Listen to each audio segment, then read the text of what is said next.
Chapter 18. Miss Gina, what exactly is your dagger? Why would these three covet it? Bane saw that Aisha didn't speak, so he asked Gina. These three were all top-notch successful people. If it wasn't necessary, they definitely wouldn't resort to such underhanded methods like stealing. On the contrary, if they felt that it was necessary, the human nobles would definitely be more unscrupulous than anyone else. What exactly was it that made them put down their worthless reputation to steal something from a little girl? To be honest, I actually don't know. That dagger was said to be given to my grandfather by a dwarf. It was engraved with complicated patterns, but as a dagger, it wasn't sharp and actually didn't have any practical use. However, my grandfather once swore that the Roth family would protect this dagger for generations. I think there must be some deeper meaning. Gina said. Forgive me for being presumptuous, but is your grandfather still alive? Aisha suddenly asked. It doesn't matter. Grandfather has already passed away for a long time. Otherwise, I wouldn't be sitting across from you. Sorry. Gina shook her head slightly. Then, which of the three houses should we go to first to retrieve the mysterious dagger? I don't want to take the risk 3 times. Let's go to their houses once. Bane said. We don't know what that dagger is used for, but it definitely isn't used to cut anything. So all 3 of them are possible. Aisha said. Then what should we do? Draw straws to decide? Bane ridiculed. That seems possible. Sister, I'm just joking. Bane hurriedly admitted his mistake. According to the information I received, Yen Gang has been helping the Wind Moon Empire with some research in recent years. Grand Secretary Bei Luo also gained the Iron Blood King's trust and helped the Emperor to handle the country's affairs. These 2 shouldn't have the time to do such a small thing. Then, the biggest suspect is Duke Lawrence, who has nothing to do all these years. Aisha analyzed. Although Aisha seemed to be speaking with conviction, Bane didn't feel at ease at all. What Aisha said, the possibility of an accident happening was too high. Just because he didn't have time to spare, did he really not have time to spare? Why can't he stay at home all the time if he has nothing to do? This couldn't determine who was more suspicious, but it was the only speculation that could be made under the current circumstances. Bane didn't say anything because he didn't have any better ideas. Something was better than nothing. Well then, let's go to the Duke's mansion first. Bane said, resigned to his fate. Although he knew that if he didn't succeed, the news would definitely leak out and the other 2 families would be even more vigilant, he could only pray to the God of Light and hope that he could bet on that 1 in 3 chance. Bane thought that it would be great if Jilin was here. He wouldn't have to go through so much trouble. He could just barge in and take down the guards, take the items, and leave. How cool would that be? We're adventurers, not bandits. Although we're helping the owner find the lost item, it's still considered trespassing. Since we've found the item, it's fine. No one can say that we're in the wrong if we're caught red-handed. But if we can't find it, it'll be troublesome afterward. We can't let anyone find out who did it for the time being. Thinking about it this way, it seemed that he and Aisha were quite suitable to do this. Aisha could teleport and come and go without a trace. Furthermore, he was a thief, so this was simply his job. Could it be that this was actually the result of Jilin's careful thinking? Is there any way for us to find the item within a certain range? After all, the mansion is so big and there are so many rooms. No matter how arrogant a thief is, he can't ransack every room, right? We're not going to ransack the house. Aisha said. Bane nodded repeatedly. Yes. Gina said. What? Bane asked hurriedly. Me. Gina said. What? Bane didn't want to believe his ears. The direct descendants of the Roth family can feel its presence within a dozen meters. Gina said. Then haven't you walked around these 3 people's mansions? Aisha said. Of course I tried, but I couldn't find anything. Gina said. Wait a minute, I don't seem to understand what you mean. Are you saying that I have to bring you along when I go to the Duke's mansion at night? And then we have to walk around the Duke's mansion? Bane finally reacted and asked in disbelief. Bringing a young lady to the Duke's mansion to steal things? What kind of brainless idea was that? Was he trying to make things more difficult for himself? Don't underestimate a thief, okay? This is a job that requires skill. Yes. Gina lowered her head and agreed. She understood that this suggestion was indeed a little difficult. Impossible. Absolutely. Bane blurted out. Aisha lowered her head and held her forehead. The young man's wisdom must be a curve with ups and downs. Sometimes it was very high, and sometimes it fell to the bottom. Aisha sighed. It was rare that Gina had such a convenient ability, but he didn't use it. Indeed, it was very dangerous to bring a girl to the Duke's mansion, but compared to strolling around room by room, it was definitely a more feasible method. She didn't believe that Bane didn't think of it, but Bane refused without hesitation for some reason. This is my request, and this thing is very important to me. If there is even a tiny possibility of increasing the success rate, I won't give it up. Moreover, it will definitely be easier for me to go with you. It was rare for Gina to insist on her own opinion without wavering. She looked straight into Bane's eyes and clearly expressed her firm determination. Bane looked at Gina and was stunned. In his impression, Gina was a beautiful young lady from a rich family. She was very polite to people, spoke softly, and was weak. She never refused people. The impression she gave to Bane was that she was weak and sickly, which always aroused his desire to protect her. Although Gina was actually very healthy, this was the first time Bane saw Gina's strong and independent side, which was equally radiant. Bane suddenly recalled the story of a legendary couple in the mainland. At that time, the two of them hadn't confirmed their relationship yet. The woman asked the man, well, if it was you. If you married someone and found out the hidden side of the other person, what would you think? The man seemed to have the help of God as he replied, Most likely, I would feel very lucky. Because, since you're married, it means that you've already fallen in love with the side you saw before. So, if you find out the new side, you can still fall in love with it. Isn't it just twice?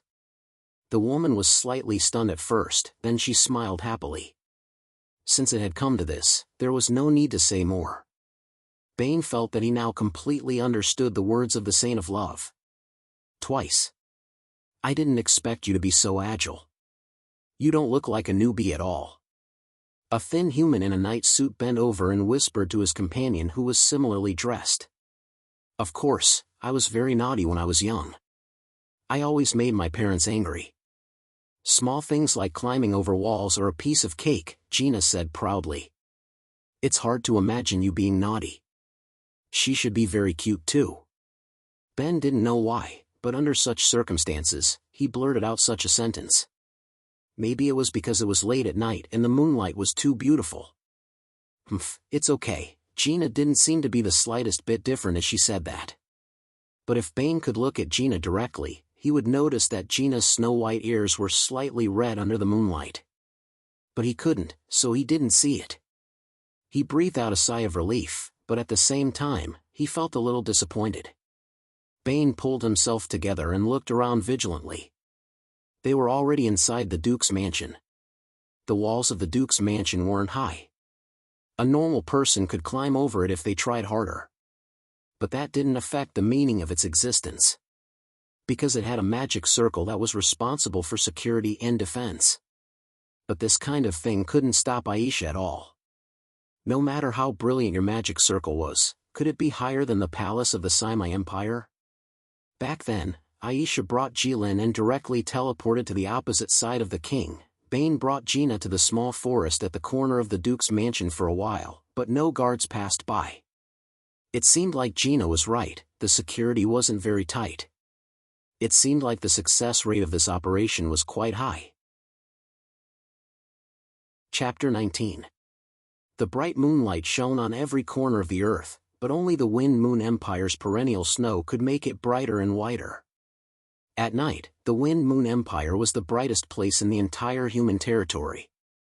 In this kind of place, if you really wanted to do a business at night without capital, it would be more difficult than in other places.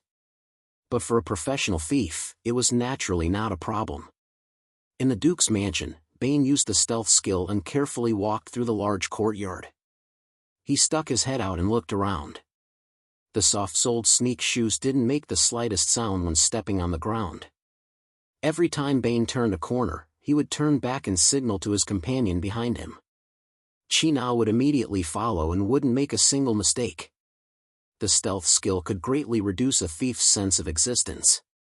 Even if they were standing face to face in front of ordinary people, they might be ignored. It was definitely a thief's divine skill.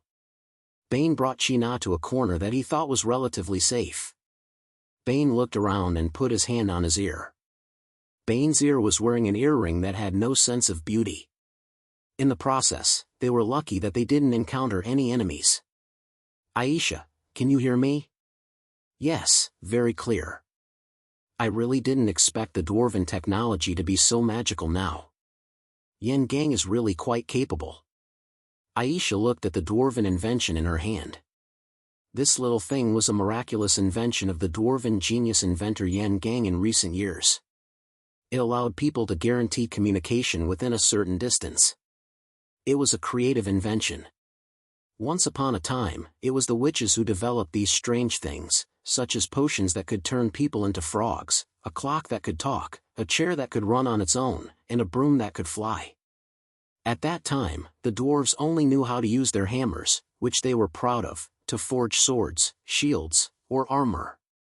But now, the witches were persecuted by the Church of Light and became the target of scorn. Everyone wanted to beat them, and their numbers plummeted. Those who were lucky enough to survive were also in a constant state of anxiety. How could they have the leisure to make these things? The dwarves, on the other hand, had the support of the entire Wind Moon Empire. Their technology was changing with each passing day. This gave Aisha an untimely feeling of a hero past his prime, and the new generation surpassing the old. "Let's talk about this after we finish our work." Bane breathed a sigh of relief. He had spent a lot of money to buy this transmitter from the Sky Eye organization. If it couldn't be used tonight, it wouldn't be just a small loss of money. "Let's start," Aisha said. Bane took out a fist-sized purple crystal from his bosom and gently hit it against the wall beside him. Although he didn't use much strength and didn't even make a crisp sound, the crystal shattered into fine powder the moment it came into contact with the wall. The powder instantly spread out in all directions with Bane as the center. The powder was too small to be seen by the naked eye, so it could pass through any cracks and enter any building. In a very short time, it had spread throughout the entire Duke's mansion. The work of the witch, Crystal Bat. At the moment when the crystal broke, Aisha, who was drinking in a tavern not far from the Duke's mansion, closed her eyes. She seemed to be savoring the wine in her mouth, but in fact, she was adapting to the magic returned by the crystal. A moment later, Aisha pulled down the brim of her hat, covering her eyes that had turned purple when she opened them again. If Jilin looked at her eyes now, he would find that her purple pupils contained a small but clear picture. Naturally, it was the Duke's mansion. "Done. From now on, I'll support you," Aisha said to the transmitter. Bane breathed a sigh of relief. Cooperating with the witch was so scary. You never knew what they wanted to do until the last moment. They also wouldn't tell you, because they felt that you didn't understand anything. It was too troublesome to explain it from the beginning. Before the operation began, Aisha gave Bane such a crystal. She didn't tell Bane what it was for. She just said that when they entered the Duke's mansion, he would find a chance to break it. Who would feel relieved? Bane thought to himself, no wonder you witches can't beat the dwarves. You don't let people feel at ease. It was like you knew that there would be 20 people coming to trouble you tomorrow. Then you spent a lot of money to ask the witch for help. Then the witch gave you a bottle of unknown potion and told you to drink it when you saw the enemy tomorrow. No matter what you asked, she didn't say anything. She just looked at you with an inscrutable smile. Her eyes were like looking at an idiot, full of disgust and pity. You had no choice but to take this thing home. The next day, you saw the enemy drinking the potion. You thought you were invincible and could easily deal with the enemy. But in the end, you suddenly turned into a frog. You could only hide in the mud near your home and watch the enemy return resentfully when they couldn't find you. Then you waited to turn back into a human. Who could stand this? But if you wanted to spend money to ask the Dwarven brothers for help, then it would be simple. The generous and honest Dwarven brothers would give you a handheld gunpowder gun and tell you to put it in front of your house. Tomorrow, you could shoot whoever you saw. How bright and reliable this was. If you could choose, you believed that everyone would be willing to make a deal with the Dwarven brothers. I saw it. This mansion is not empty now, but they are all gathered in a room. I don't know what they are doing. There are about 20 people. Do you want to go and see? Aisha's voice directly sounded in Bane's ear. He was startled. He hadn't completely adapted to this new thing. No, I won't go. Bane just reacted to what Aisha said and quickly refused. Are you kidding me? Now is simply a heaven-sent opportunity. If you don't take advantage of it now, take the thing and leave. Do you want to go and show off? Oh, I know you don't dare. Don't talk nonsense. Hurry up. Hey, you have a lot of courage. I'm sorry. It was still the same sentence. A great man knows when to yield and when to stand tall. Moreover, he had to bow under the eaves. Go forward. Left. Go against the right wall. There is an alarm circle on the left. Yes, go straight ahead. They haven't come out yet, but don't let your guard down. Squat down. Crawl forward. Aisha precisely instructed Bane's actions through the communication device. Bane could also do the same. He completely listened to Aisha's instructions and didn't dare to take a wrong step. Gina followed behind Bane and followed suit. Suddenly, Aisha shouted through the communication device. Bane already had a conditioned reaction to Aisha's words when he was sneaking in. He was shocked and didn't think carefully. He instantly squatted down, leaned his body forward, kicked his feet, and rushed forward close to the ground. He supported himself with both hands on the ground and did a forward roll. Then, he stabilized his body. He supported himself with one hand on the ground and the other hand holding the dagger in front of his body. One of his legs was far behind him and his body was very low. He maintained a posture where he could react at any time. Wow, impressive. Aisha couldn't help but praise. Gina was at a loss. She couldn't learn this set of movements. You just crawl over. Bane saw Gina's dilemma and said considerately. No need. She just needs to walk over normally. Actually, there was no trap just now. I was just teasing you. I just wanted to see you crawl on the ground. I didn't expect that a professional is so different. Aisha said. Bane unconsciously tightened his grip on the dagger in his hand. Just this time, really. Aisha hurriedly said. Ben clenched his teeth so hard that they chattered. Twice, just twice. There's really no more. Really. Aisha's tone softened. Damn it, if only I could see it directly with my eyes. It would save me a lot of trouble and worry. Bane said hatefully in his heart. This was another disadvantage of witches. Most of the witches' advanced creations could only be used by witches. Even in the era when witches were recognized by the public, who had seen people from other professions riding brooms. Then, Aisha comforted him and promised that it wouldn't happen again. Bane then continued to explore the Duke's mansion. The Duke's mansion was indeed the top nobility of the empire. But this was only a small villa that they didn't live in. How big could it be? Not long after, Bane took Gina to walk around the courtyard of the Duke's mansion. But they still didn't find anything. Is it not here? Bane doubted. No, there are actually a few big houses that are beyond the sensing range that Gina said. Now it seems that we have to go in and take a look. Aisha said. Under Aisha's guidance, Bane and Gina came to a door.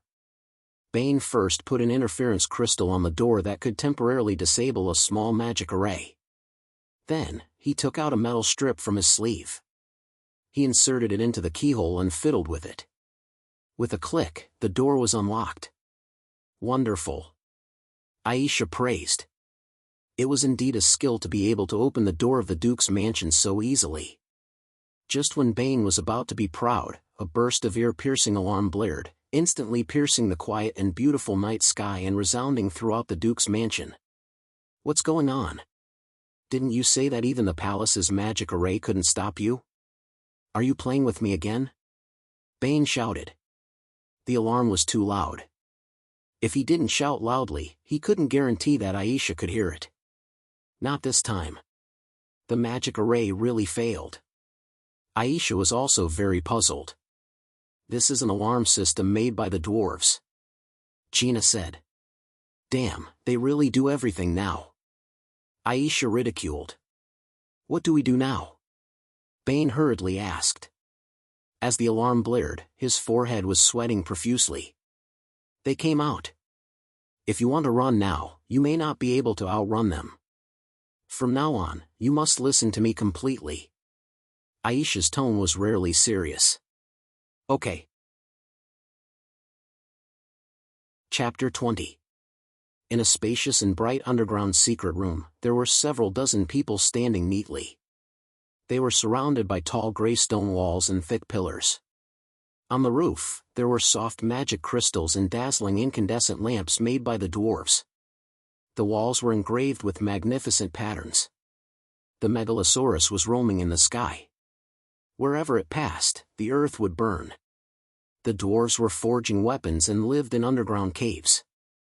The humans were standing on the majestic walls, holding spears as they looked into the distance. The Saint of Light was holding a pearl with both hands. It was radiating light and justice, illuminating the world. The witches were holding it in their arms, restraining its brilliance.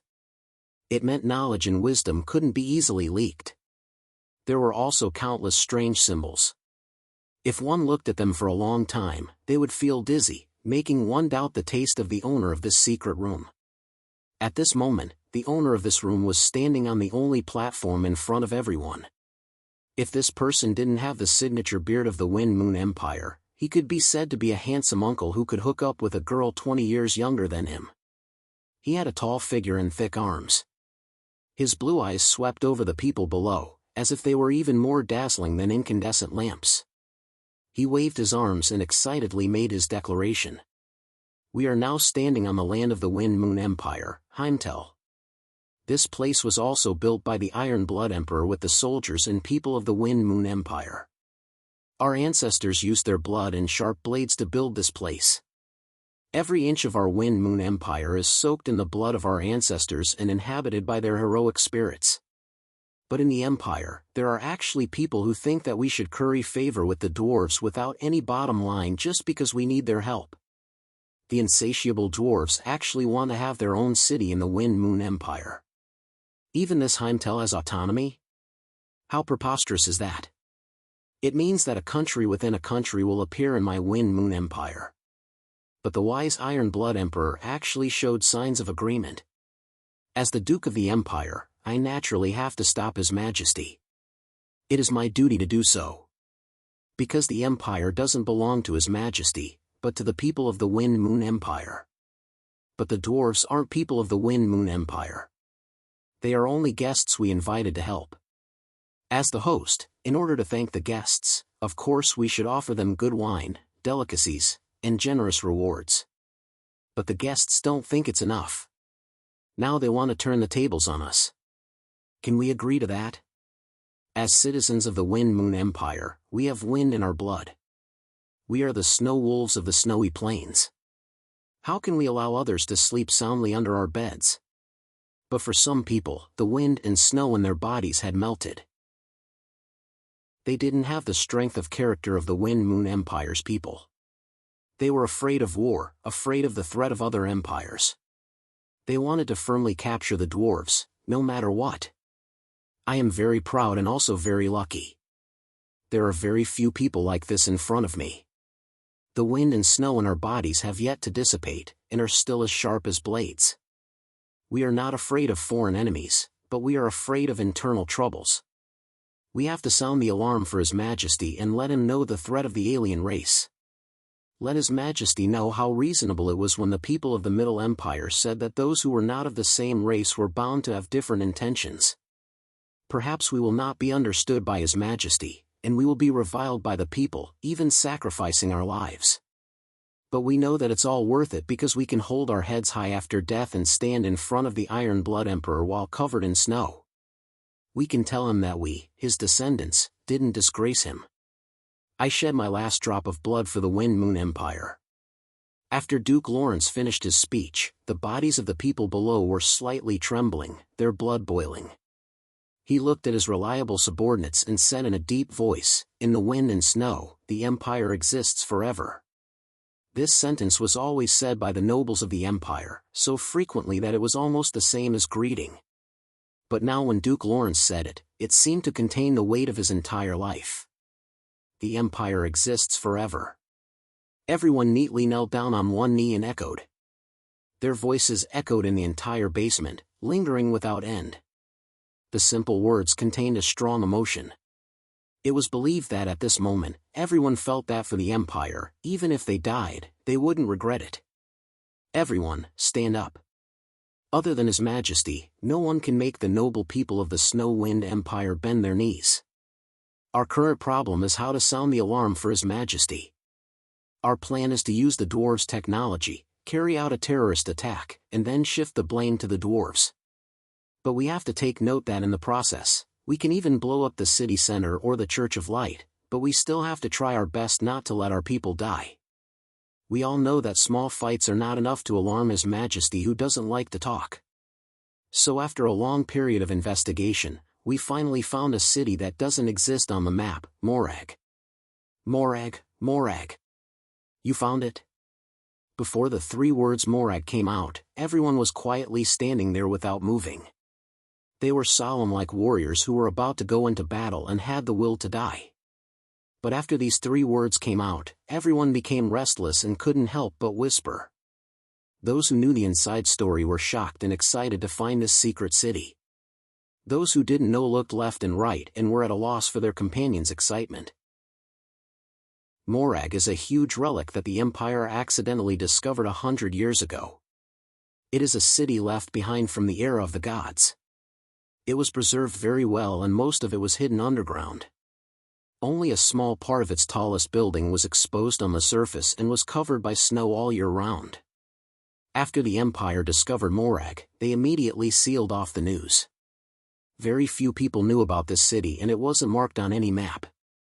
The Empire began to study Morag, not only for archaeology, but also to obtain the power of the era of the gods. This was also one of the important reasons why the Wind Moon Empire could catch up with the other empires. But at that time, the technology in Morag was too advanced. Without the knowledge of the witches, humans couldn't learn it at all. So the Empire decided to borrow the power of the dwarves. Before coming into contact with Morag, all the dwarves' technology was to create their own products. At that time, their products were mostly swords, shields, and armors. After coming into contact with Morag, their products became energy cannons, incandescent lamps, and later they even remodeled the city and made the Wind Moon City move. Now there are humans who can master this technology, so we don't need the dwarves anymore. We can go to Morag and kill all the dwarves there. Then we can use the dwarven technology to create a big explosion. No matter what the result is, the Dwarf King won't trust humans anymore. At the same time, His Majesty will also be hostile to the dwarves. The Snow Wind Empire is still a pure country. It only belongs to the people of the Snow Wind Empire. Duke Lawrence clenched his hands and said firmly. Just when everyone was about to say something, they were interrupted by a sudden loud alarm. Everyone's body tensed up and entered a state of high tension. They were now conspiring under the east window, so they couldn't bear the slightest bit of trouble. No matter what the original intention was, once it happened, they couldn't escape the crime of treason. You, a top nobleman of the empire, brought your subordinates to carry out a terrorist attack? What good would it be if people found out? The door of the secret room opened, and some people disappeared in an instant. Even more people rushed out of the door with all their strength. Logically speaking, a thief who didn't even recognize the dwarf's alarm system wouldn't normally be so heavily involved. At most, 1 or 2 people would be sent. Even if they accidentally let the thief escape, it wouldn't be a big deal. But today's timing was too sensitive. Even if the thief was hungry and only wanted to steal a steamed bun from the Duke's mansion, today, they couldn't let him escape. Chapter 21. From now on, you have to avoid the pursuers. You have to maintain your stealth at all times. The pursuers behind you are all much higher level than you. Once the skill loses its effect, they will be able to sense you from afar, Aisha warned Bane. But this direction. Are we going in? Why aren't we going out? Bane sensed the direction he was heading in and found it hard to believe. There's no other way. The level difference is too big. If you are in a place where they are focusing their attention, it will be useless even if you use stealth. You can only gamble with the darkness under the lamp. They are all chasing outside. No one will think that you will go in, Aisha said confidently. It's dark under the lamp. Yes, I've always heard of this saying, but it's rare to see someone actually do it. Who has ever seen a thief find a lamp and stand under it after being chased until he can't run anymore? Bane thought to himself. Did you read too many stupid stories from the Middle Empire? How did you come up with such a crazy idea? Bane said excitedly. He knew that the first person to try something like darkness under the lamp must be a resolute hero. Like how one's expression wouldn't change even if Mount Tai collapsed in front of one, or how one's eyes wouldn't blink even if a deer was on one's left. Who would dare to try such a difficult task if they didn't have this ability? How could such a person be an ordinary person? The problem was that this kind of thing with a low success rate was done beautifully by those perverts, shocking the world. Then, the world would fight to spread the story, calling those perverts heroes and those with a low success rate legendary stories. Since it was a legend, then it must be impossible to replicate. How could it be called a legend if anyone could do it? There was a legend in the Middle Empire. It said that the Prime Minister of the Empire personally guarded a city. However, coincidentally, the city was empty and the enemy took the opportunity to attack. The Prime Minister opened the city gates. There were only 3 to 5 old men sweeping the streets while 2 young children stood behind him. The Prime Minister sat on the city wall burning incense and playing the zither. Even when facing millions of enemies, his hands didn't tremble at all. When his old enemy saw this, he decisively ordered his troops to retreat in the face of the city gates that were wide open. He even proudly said that there was definitely a trap here. Who was this old man? How could he fall for such a shallow scheme and fall for the villagers' evil trick? Afterward, everyone expressed their admiration and said, "The Prime Minister did take some risks this time, but the Prime Minister's empty city tune, who dares to take a step forward?" The Prime Minister didn't hold back either, saying that even though it looked dangerous this time, it was actually safe and sound. He knew that old man Sima wouldn't dare to come over. Everyone said that the Prime Minister was wise and fearless in the face of danger. He was truly a hero. Later generations named this story the empty city stratagem. Many famous generals were swayed by the legend of this story and wanted to imitate it. Without exception, they all ended up very miserable. Because the enemy has also read this story, and he will think that you are insulting his intelligence, so Bane felt that if you didn't have the ability to play the zither in the face of millions of soldiers without trembling, then don't play the empty city stratagem. As a normal person with no soldiers under his command, facing the enemy's army, he should be thinking about whether to escape or surrender, and not what song he would play on the city wall later. That's why Bane thought that if I were to be caught later, I would surrender. I have to tell you in advance, it doesn't matter if you are caught, you have the protection of the adventurer agreement, but what about Gina? She doesn't have the protection of any agreement. If she is tortured, you can forget about living a good life for the rest of your life. Aisha was like a witch who could see through people's minds, giving her advice in a timely manner. How did you know what I was thinking? Bane shouted. People who were exposed by others were always so shocked and in disbelief. Do I even need to guess your thoughts? Aisha said proudly. People who guessed other people's thoughts were always so proud. Aisha was right, it didn't matter if he was caught. After all, he didn't take anything, at most it would be considered an attempted crime. Moreover, we came here on a mission. If there was any responsibility, it should be the employer who took the responsibility. But the problem was that the employer was right beside him. If she was a middle-aged uncle, it would be fine. Anyway, the mission wasn't to protect his safety. At most, he would just leave her here. As a thief, he could leave. Unfortunately, she wasn't. She was a snow-white and cute girl. Leaving such a creature here without a care? I believe that as long as she wasn't a scumbag, she wouldn't do it. In that case, beautiful girls were the creatures with the greatest advantage. But there were also people who said that antis were the strongest creatures among humans. This was not wrong, because antis were the next stage of growth for young girls. They grew up as young girls, they might have been hurt by others, and they might have hurt others. They had seen the coldness and warmth of the world, and they had been through the moral world. Now, they could quarrel with people on the street and be unforgiving, but they also used to be gentle and considerate. Now, they could stand outside the ward and talk nonsense with people, saying that it was just a matter of visiting a patient. But they were also sentimental, and only cried because of the tragic fate of the protagonist in the story.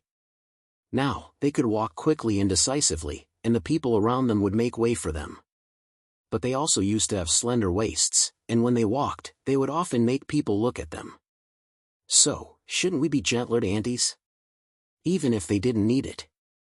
Just like you were once a teenager, antis were once young girls. It was just that they had seen the light and understood life better.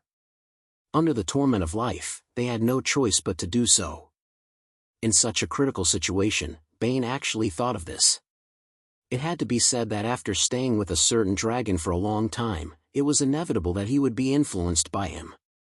But even if Bane's brain was very crooked, he still made a decision that couldn't be cowardly. Aisha couldn't guess Bane's brain, but she could guess Bane's decision. In order to ensure the safety of the two of them, being in the dark was the only possible way.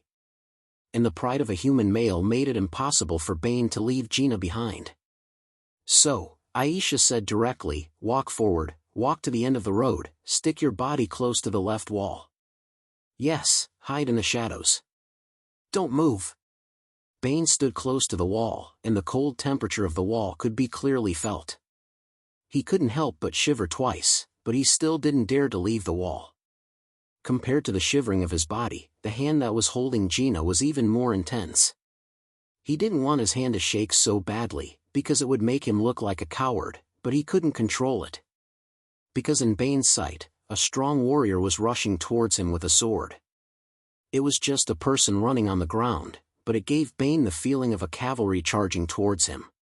Because this person broke through the air in front of him, the wind and snow that filled the sky automatically dispersed half a meter in front of him, and the snow on the ground also flew up into the sky because of him. Energy wrapped around and covered the whole body. This was the sign of a silver tier 4th tier, and the barrier formed by the energy didn't dissipate at all. This meant that this person was at least a gold tier 6th tier master. Such a person definitely couldn't defeat the red-eyed white ape called White Snow, but it shouldn't be a problem for him to slaughter the pack of wolves. Fortunately, when this master passed by the small alley where Bane was, his speed didn't even slow down a bit, and he directly rushed over. The wind brought by his running directly hit Bane and Gina's faces, blowing them so hard that they couldn't open their eyes. The gold tier master didn't believe that the thief would dare to stay in the Duke's mansion. Bane was sweating all over, and he couldn't help but gasp for breath. The pressure of the gold tier was also very strong. All right, hurry up and calm down. It's easy to be discovered by others if you're gasping for breath. Hurry up and go through the main road, there will be people coming soon. Aisha said seriously. After you go through, quickly hide in the shadows, lie down and don't move. Bane did as he was told. After lying down, Bane really heard the sound of footsteps getting closer and closer, and then getting further and further away. The witch's things are still very useful, Bane couldn't help but say in his heart. Aisha had been giving orders, and Bane and Gina had been cooperating with her. They would either find a corner to hide in, or find an inconspicuous object to hide. Many times, they had managed to escape the Duke's mansion's detection without mishap. After a while, Aisha looked at the enemy's movements and told Bane her judgment, "No, the people chasing outside are starting to come back. They have already realized that you are still in the Duke's mansion, and the density of their search is getting bigger and bigger, and they are also getting more and more careful. If this continues, you won't be able to hide for long. Just tell me what to do." Bane knew that she must have her own ideas. If she really didn't have any ideas, she wouldn't have taken the initiative to speak. It's still the same big house as before. The door is still open, and the alarm won't go off again. My crystal bat detected a secret passageway there. For these nobles, the secret passageway in their own house is a backup plan for escape. It's true that being in the king's company is like being in the tiger's company. That secret passage must lead to the outside of the Duke's mansion. Aisha sat in the tavern and excitedly drank a glass of strong liquor. "All right. I'll listen to you." Bane fiercely gritted his teeth. Chapter 22. The guards of the Duke's mansion were already guarding all the exits of the Duke's mansion. They believed that no one would be able to enter or leave under their watch.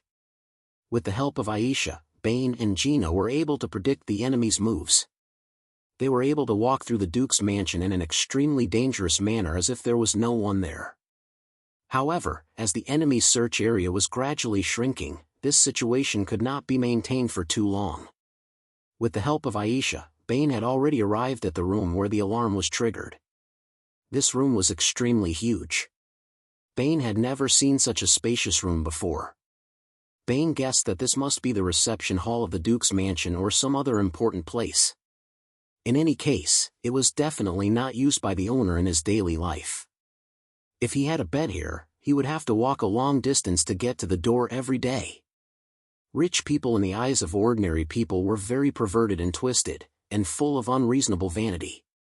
However, they would not torture themselves, and would not make life difficult for themselves. "Didn't you say there was a secret passage? Where is it?" After Bane rushed into the big house, he quickly scanned the surrounding environment. However, because the owner did not turn on any lights, the whole house was very dark. Bane could not see very clearly. However, he was sure that there was nothing like a secret passage or something like that. "Are you so anxious that you became stupid? If a secret passage or mechanism can be found easily, then what's the point of it existing? After building it, invite the neighbors to visit and then show off how rich your family is? Hurry up and find it. Isn't this kind of thing a thief is good at?" Aisha ridiculed while urging him. She only knew that there was a secret passage here, but she did not know how to enter it. Every secret passage had a different way of entering. Some were knocking on the wall twice, some were rotating the oil lamp, and some were simply pulling open the bookshelf to open a secret passage. Who knew what kind of trick this secret passage had? Damn it. In your heart, thieves can do so many things. If it was so useful, how could there be so few people in this profession? Bane could not help but curse in his heart. Thinking about it, the situation just now was critical and he didn't have the time to think carefully. When he heard that there was a secret passageway, he immediately rushed over. However, whose secret passageway would be easily found by outsiders? Bane became anxious. If they couldn't find it, the final result would only be to catch a turtle in a jar. "Mr. Bane?" Kina called him softly. Bane turned his head to look at her. Kina still had that gentle and beautiful smile on her face. Bane couldn't help but slowly calm down. He didn't know why Gina could still maintain such a perfect smile. Was it because of her powerful aristocratic education? Or was it Kina's own strength that allowed her to remain calm in the face of danger? Bane only felt that he was too weak, far inferior. Gina seemed to be one of those ruthless characters who was really suitable to play under the light, while he had already lost his footing. "What's wrong?" Bane collected his thoughts and asked as calmly as possible. "Look." Kina raised her hand and pointed. Bane looked at the direction Kina was pointing at. It was a bookshelf that wasn't too big for this room. It could even be said that it was very delicate. With just a simple count, one would know that there were exactly 66 books neatly stacked on the bookshelf. There were 11 books on each layer and a total of 6 rows. It was just enough to fill the entire bookshelf without any space. It was as if the bookshelf was made for these books. The bookshelf. Is there anything strange about it? The style of the bookshelf perfectly blended into the room. It was obviously made by the same renovation master. Therefore, even though the bookshelf was slightly smaller, it didn't look out of place at all. The bookshelf isn't strange. What's strange is those books. Those books are the scriptures of the Church of Light. There isn't a single book missing. The first 39 books are called the Book of God. It mainly tells the story of the creation of the gods, the destruction of the world by the god of darkness, and the re-guidance of the god of light to save the world. The last 27 books are called the Book of Man. It tells the story of the Holy Spirit's reformation of mankind. Together, it can be called the Holy Bible of Light. The original version of the Holy Bible of Light has always been in the hands of the saints. It has been passed down from generation to generation. These are all printed versions. Bane didn't understand. Why did she start talking about the scriptures of the Church of Light? What's so strange about this? Bane really didn't know how many Holy Bible of Light there were in total and what content was in each book. However, he knew that with the influence of the Church of Light on the continent, even if it was a rich family, it wouldn't be strange for every family to have a set. It was just that he didn't want to interrupt her. Moreover, Aisha didn't say anything. It was as if she was dead. What's strange is that Duke Lawrence, as a noble of the Empire, shouldn't put the Holy Bible of Light in his own house so openly. Therefore, there must be something wrong here. Kina said with certainty. Bane felt that it didn't make any sense. Why couldn't he let the Duke put a set of scriptures in his own house? Could it be that the Wind Moon Empire didn't allow the nobles to believe in religion? However, he didn't ask. He only whispered in his heart that Kina wasn't as unreliable as a certain witch. If Kina dared to say it, then Bane would dare to believe her. Moreover, Bane didn't want to waste time on religious discussions. That was what Aisha and Staya did. Try the first book. Kina said to Bane. Bane didn't say anything. He rushed to the front of the bookshelf and jumped up to touch the first book. His movements were smooth like flowing water. When he landed, there wasn't any sound at all. He was like a cat, swift and gentle. However, when he got close to the book, Bane couldn't help but glance at it. On the spine of the book was written Genesis. Bane touched the book and moved it. However, he didn't succeed in taking it off the bookshelf. That Genesis tilted on the bookshelf but didn't fall down. It was as if it was one with the bookshelf. No, it was one with the bookshelf. Bane couldn't help but smile. He knew that they finally found the mechanism of the secret passage. Success. How is it? I told you that I can help you. Kina proudly asked him for credit. Her expression was like a little girl who was acting coquettishly to her friend. It was a far cry from the unfathomable expression she had just now. Bane nodded heavily. At the same time, he was thinking, which one was the real Kina? He felt that he didn't know Kina anymore. If Aisha knew what he was thinking, she would definitely praise him. A man's most ignorant and arrogant time was when he thought that he understood a woman. When he realized that he didn't understand her, it meant that he was smarter than before. Of course, it was just a little bit. If it was Jilin, he would say that there was always more than one side to humans. It might be true, or it might not be true. Humans were really F***king complicated creatures. After referring to his partner's thoughts, Bane only felt more confused. After all, one was not a human, and the other was an old witch who was at least 100 years old. It was just that Bane didn't know. How could these two be used as a reference for humans? He didn't think about Staya's thoughts. That lady was even more ignorant than he was. In a very short period of time, Bane's thoughts flashed through his mind very quickly. It was like a meteor shower in the sky, one after another, and it disappeared in a flash. The heavy sound of the mechanism echoed in the empty room. For Bane, it was an escape door that was about to open.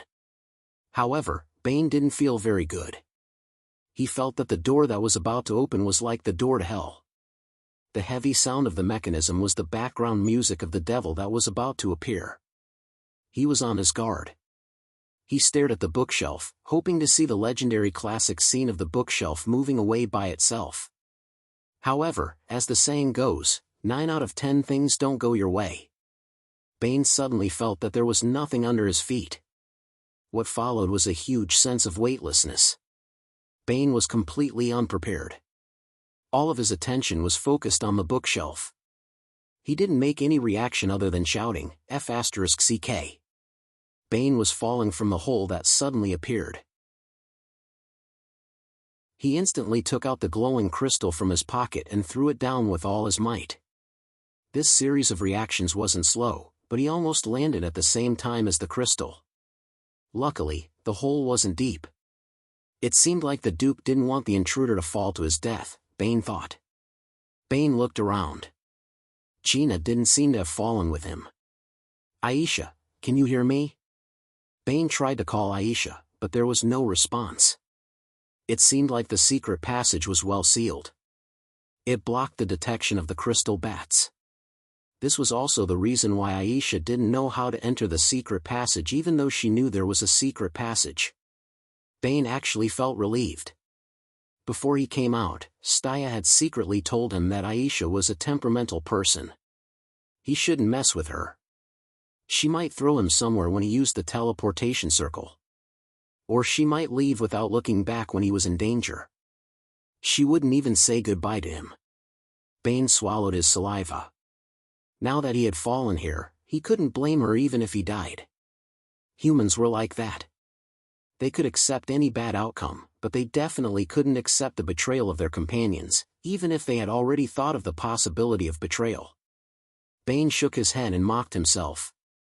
Bane raised his head and looked at the secret passage in front of him. It was made of stone without any patterns or carvings. It looked very monotonous, but it also looked very simple and reliable. The path was straight without any curves. It wasn't very wide. It could only accommodate 2 people walking side by side. However, the lights on both sides lit up the path very brightly. Bane got up and walked forward. Indeed, there was no turning back. If he kept staying here, he would be caught sooner or later. People could always explode with a kind of heroic spirit when they were in a desperate situation. A more artistic way of saying it would be, even if I die 9 times, I still have no regrets. A normal person's way of saying it would be, since it's already like this, what else can I do? Bane walked alone in the bright secret passage. The thief's equipment didn't allow him to make any footsteps. The entire secret passage was silent. There was only one person walking alone in silence. It was like walking on the path to a new world. Chapter 23. At first, Bane walked carefully in the secret passage, peeking his head out and bowing his head. However, he soon realized that it was pointless. This was a straight secret passage. There were no forks or obstacles along the way. If there really was someone standing on this path, they would definitely be able to see him from afar. There would be nowhere for him to hide. Bane decided to go with the flow and walked forward quickly. Not long after, Bane reached the end of the bright path. In front of him was a completely dark space. The light in the secret passage was swallowed by the darkness before he could go far.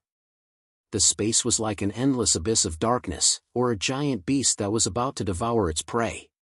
Bane mustered up his courage and walked forward. Just as he stepped out of the secret passage and stepped on the space with one foot, a series of cracking sounds came from above his head. Then, a strong white light appeared abruptly in this space. It spread into the distance bit by bit, driving away the darkness and finally illuminating the entire space. Bane squinted his eyes at the sudden appearance of the strong light. It took him a while to get used to it. This was a huge space, a huge underground secret chamber. It was completely different from the simple painting style of the secret passage. There were countless symbols carved here and all kinds of paintings with unknown meanings. For some reason, the most shocking thing was the painting of the megalosaurus. The megalosaurus was flying in the sky, and wherever it passed, the earth burned. The painting of the witch was more familiar. Bane was puzzled. But soon, Bane's attention shifted from the magnificent carvings to the only living person in this space other than himself. There was a high platform in this secret chamber with a wide chair. The middle-aged man was lying on it, snoring softly. The sudden light shone on the man's face, disturbing his nap. Judging from the man's clothes, he should be a warrior who had been on the battlefield for a long time. He did not have the ability to sleep soundly even when someone was talking in his ear. He couldn't help but frown as he slowly woke up. The man sat up and calmed himself down before he started to look around. That's right, it was the safest and most secretive basement in his house. Then, the man began to shake his head and sigh that time was unforgiving. He was really getting old. Originally, he just wanted to rest a little while his subordinates went out to catch the thief. Who knew that he would fall asleep? It seemed that things had not been going well for him recently, and he was mentally and physically exhausted. The man blinked hard and raised his head. He saw Bane standing not far from the entrance. There was only silence. Duke Lawrence couldn't help but laugh, breaking the awkward silence. Bane understood that he was mocking his stupidity and his bad luck. What do you mean by there's a path to heaven, but you refuse to take it, and instead, you barge into hell? Although the description was not very accurate, but this was the portrayal of Bane's heart at that time. He was like a sheep that broke into a wolf's castle, running around. Although it looked very dangerous, he was fine until he lost his footing and fell into the soup pot. The old wolf closed the lid of the pot and turned on the fire, thinking that it saved him a lot of trouble. "Kid, you don't look like someone from our Snow Wind Empire, right? You came from afar and spent so much effort to sneak into my Duke's mansion. What are your intentions?" Duke Lawrence didn't seem to mind chatting with this unlucky thief, instead of immediately catching him and beating him half to death or directly killing him. Bane was indeed considered thin among the teenagers. His height was just over 160 centimeters, which might be normal in other empires. But in the Snow Wind Empire, it was rare for a 16-year-old teenager to be less than 180 centimeters. That was why Duke Lawrence concluded that Bane was not from the Snow Wind Empire. The people of the Snow Wind Empire were simple, crude, and effective. "I am a traveling adventurer. I came here to help a pitiful girl retrieve an important lost item." Bane didn't lie to him, there was nothing to lie about. Since he had already been bumped into, Bane could only use his identity as an adventurer to protect himself, so as to avoid any unimaginable inhumane treatment. Nonsense. My Lawrence family followed the Iron Blood Emperor through fire and water, established a foundation for generations, and made illustrious contributions. Who doesn't respect us?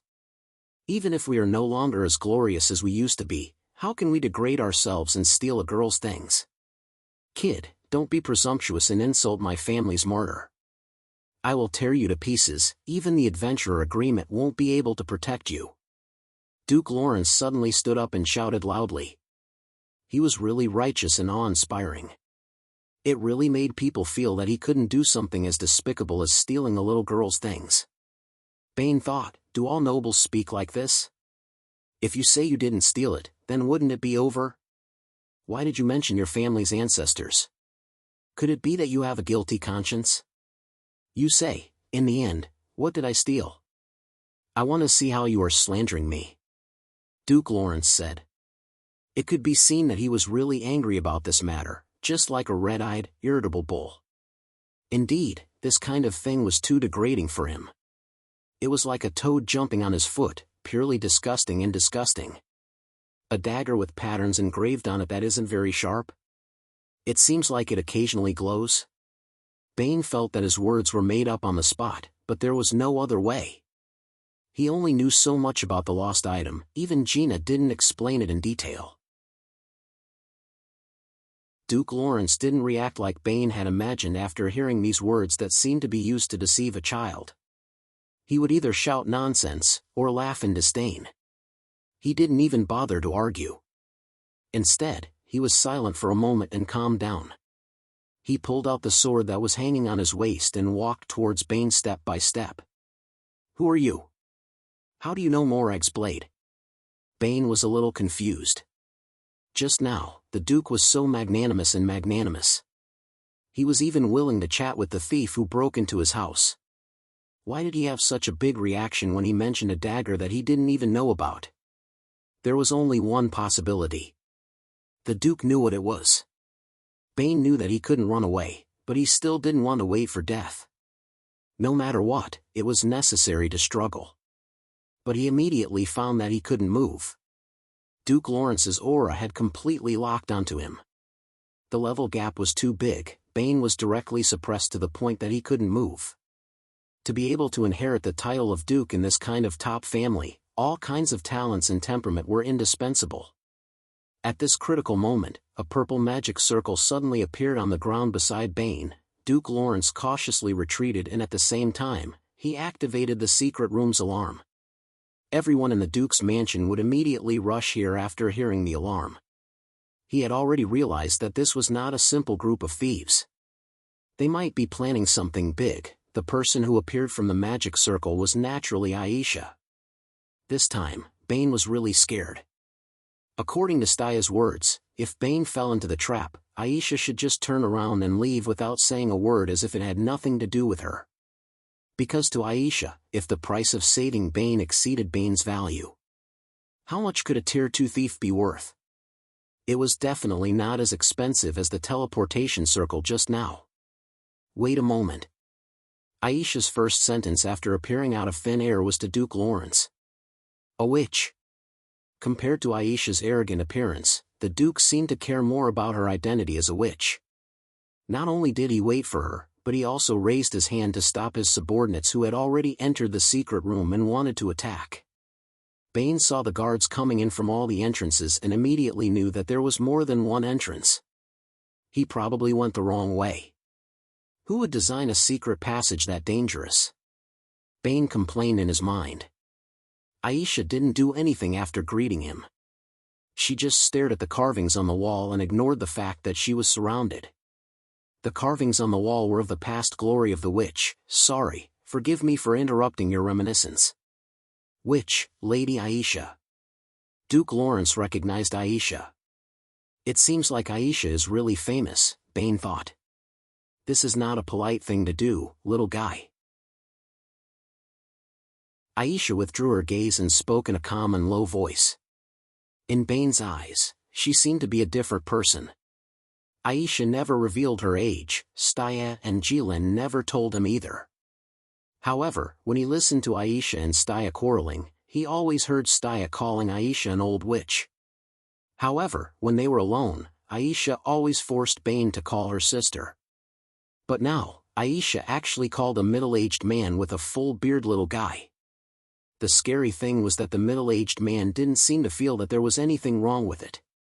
At that moment, Aisha seemed to have awakened her true self from her memories. But it was only for a moment. Aisha once again put on her usual smiling expression. She had turned back into that young and beautiful witch who could charm all living things. Bane looked at the change in Aisha and the smile on her face. When he thought of Gina's fearless smile in the face of danger, Bane only felt a chill down his spine. He suddenly thought of a sentence that he didn't know where he heard it from. The smile of humans is the most untrustworthy. Behind the smile, there is a lot of helplessness. A person with so much helplessness can still smile so beautifully. How fake. I want to say that this might be a misunderstanding. We seem to have been deceived. Aisha said this sentence out of nowhere. An incredulous thought suddenly popped up in Bane's mind. Bane's eyes slowly widened, but his pupils rapidly shrank. Chapter 24. Who betrayed us? Bane asked in disbelief. He couldn't believe his own conjecture. There were only 3 of them, and then Aisha told him that they were betrayed. Who was Aisha talking about? He didn't even need to use his brain to guess. But no! That was Gina. She was a noble lady who had always been gentle to him. She was a very reliable companion. Although it was difficult for them to come this far, she had never made any mistakes. Wasn't she more reliable than the companion in front of him right now? More importantly, when they first met, she walked out of the black door with a touch of Snow White and directly walked into his heart. Didn't he half-heartedly promise Aisha that he would overestimate himself and confess to her after that? Why did it suddenly become like this? In Bane's heart, Gina had always been like a little white rabbit. She was cute and kind. What kind of pervert would think that a little white rabbit would jump up behind you and stab you with red eyes? Although the rabbit did jump quite high, and her eyes were also quite red, Aisha looked at Bane and didn't say anything. It was a witch's tradition not to answer the low IQ questions of others. Moreover, in Aisha's long life, she had seen many people who couldn't accept the reality and lied to themselves. There were definitely many such people among humans. Humans even summed up a term for these people, called self-deception. When humans lied to themselves, no matter what others said to them, it was useless. They could only figure it out by themselves.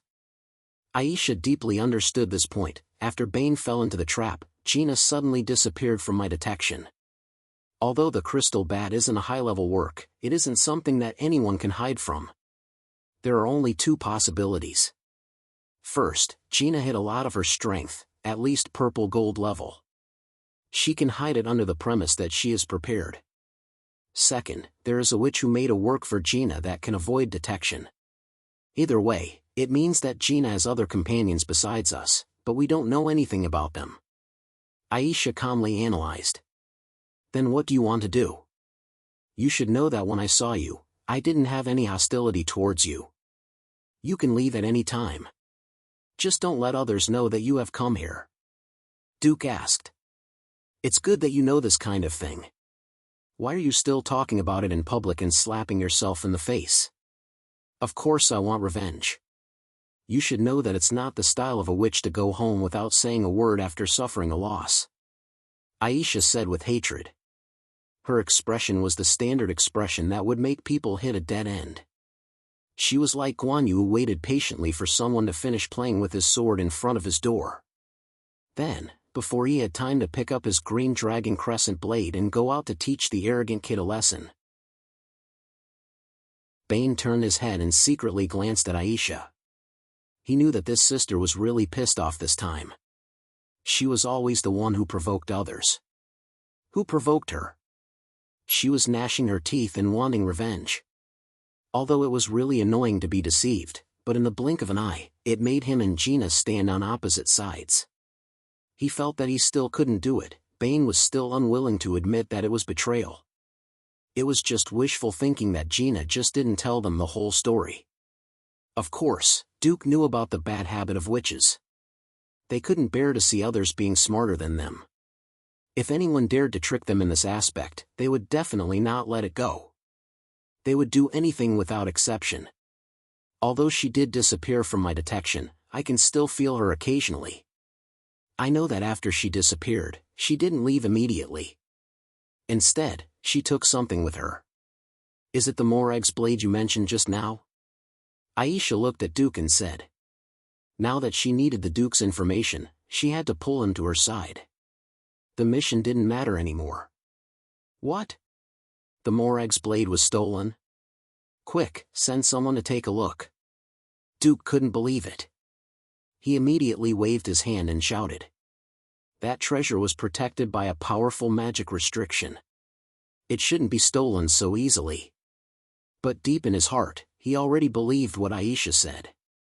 Otherwise, he wouldn't be so emotional. What exactly is that thing? Bane asked the most important question. What exactly was it that made Gina go to such an extent and made Duke Lawrence turn pale with fright? It's a long story. It was the standard beginning of a long story. It's okay. Anyway, We have nothing to do now. Aisha put on a look that looked like she was ready to listen carefully. Her attitude was very different from when Gina wanted to start the story like this. Well, if Lady Aisha doesn't count the small human countries, there are a total of 5 empires on this known continent. The Snow Wind Empire in the north, the Simai Empire in the west, the Holy Dragon Empire in the east, the Nanshin Empire in the south, and the Middle Empire in the center. The 5 great empires each had their own foundation, and each had their own support. The Simai Empire borrowed the power of the God of Light through the Church of Light and used the Holy Light to purify the monsters that crawled out of the Hellfire. Before the Red Disaster incident happened a year ago, it was a country that was second only to the Middle Empire. The Holy Dragon Empire borrowed the power of the Holy Megalosaurus that was passed down from generation to generation since the founding of the empire. It occupied the sky and used the dragon's might to deter the monsters in the sea and the abyss. The Nanshin Empire was the most direct. They directly had the protection of the god of war. The warriors of the Nanshin Empire could all turn into sharp blades. There was also the so-called sigil that was added to the cavalry. It turned them into boulders that rolled down from the top of the mountain and crushed the barbarian beastmen that tried to invade the central plains. The Middle Empire was the most mysterious.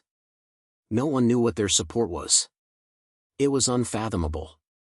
This showed that there wasn't any human empire that could reach this stage by relying on humans alone. Then what about our Snow Wind Empire? The whole continent knew that the Snow Wind Empire borrowed the technology of the dwarves. Our city can move. The city walls were filled with countless energy cannons. It was like a mountain that stood in the wind and snow, vigilant against enemies that might come out from the other side of the wind and snow. Bane listened to the Duke's narration and only felt tired. It turned out that those high and mighty behemoths didn't just enjoy being high and mighty and being worshipped by thousands of people. They also had their own more important responsibilities. As a barrier, they defended the entire human race against foreign enemies. And humans were besieged on all sides. No wonder the people of the Simai Empire said, "If you want to wear a crown, you have to bear its weight." He didn't get anything for free. But everyone knew that the dwarves were just blacksmiths who could only forge weapons a few decades ago. How did the Wind Moon Empire establish itself in the continent before that? The Duke paused slightly. Aisha frowned. Perhaps an individual human is kind, but as the second largest organization in human history, the country is definitely not. Because every country has the righteousness of for their own people in their hands, they can do anything without any psychological pressure. The Snow Wind Empire has so much land, if they didn't have the corresponding strength, the other countries would not hesitate to pounce on them. So before the dwarves, the Snow Wind Empire borrowed the power of the witches. Bane knew that the Duke's words were directed at him. Aisha had no reason not to know these things. Aisha was the most outstanding witch, and the Duke was the most powerful person in the empire. If it was really like what the Duke said, that the relationship between the witches and the Snow Wind Empire was as close as the relationship between the Simai Empire and the Church of Light, then the two of them might have met, or even been very familiar with each other. No wonder when the Duke saw Aisha, he didn't show any hostility. No wonder Aisha would call the other party little guy, and the dignified Duke didn't care about it at all. At that time, the style of the Snow Wind Empire was very different from now. When I was very young, I could still see the witches flying around on brooms, and the streets were full of strange things. However, because of the rapid development of the Church of Light, and the conflict of beliefs between the two sides, the Church of Light defined the witches as heretics and launched a decisive offensive. They called it the War of Beliefs, and we call it the War of Beliefs. Both sides refused the Empire's participation in the war, because once it became a war between the empires, the power of the human race would certainly suffer heavy losses. The witches failed because the Church of Light is a serious religion, and has strict discipline. They listen to the command and fight in a systematic way. The witches are more like a group of undisciplined scholars. They only gathered for a common purpose, and no one listened to anyone, because each of them thinks that they are the smartest one. This is the persistence of scholars. Bane was speechless, thinking that the witches were really a group of heroes who would rather die than to stick to their individuality. But, is it necessary? Isn't one in the west and one in the north? Both sides mind their own business. Do they have to fight to the death? And listening to your words, both sides seem to be deeply righteous people. Bane couldn't help but interject. He felt that it was completely unnecessary. The two sides were so far apart that they would feel tired just by walking over. Snatching territory? Moreover, the witches' territory didn't seem to be good, it was freezing cold. Just now I said that the country is the second largest organization in human history. Then, do you know what the largest organization is? The Duke smiled and looked at Bane. The Duke had a good impression of this thin and weak young man who had walked into the secret room by himself, especially after knowing that he was in cahoots with Lady Aisha. Bane shook his head, indicating that he didn't know. The largest organization of human beings is religion. Therefore, in some places, religion is above the country. If the country wants to fight, it must be driven by interests. Religion is different, they also have beliefs. When the Duke said this sentence, his eyes didn't shine with the usual inspiring light, but became dead silent, like a dark and calm pool. It seemed to contain the darkest darkness of human beings. There must be darkness in human organizations, and the bigger the organization, the more so.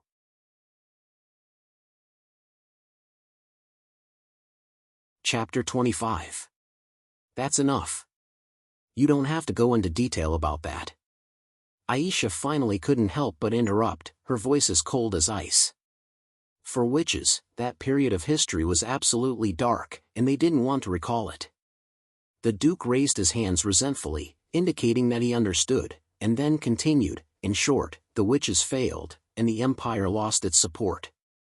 If we want to continue as an empire and survive in the north, then we have to find new support, and the new support can't be too much weaker than the witches. You can imagine how difficult it is to find a force that isn't weaker than the witches, but isn't very famous.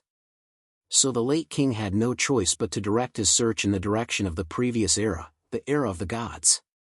I have to say that this was a crazy idea. Being born as a human and wanting to steal the power of the gods, probably a normal person would think that they were overestimating themselves. So at that time, the late king was opposed by his ministers, but he still stubbornly insisted on his idea. He said, stealing the power of the gods is the easiest thing for humans to do. According to the records of the myths, it was because humans first stole the wisdom of the gods that they were expelled from the paradise and came to this world.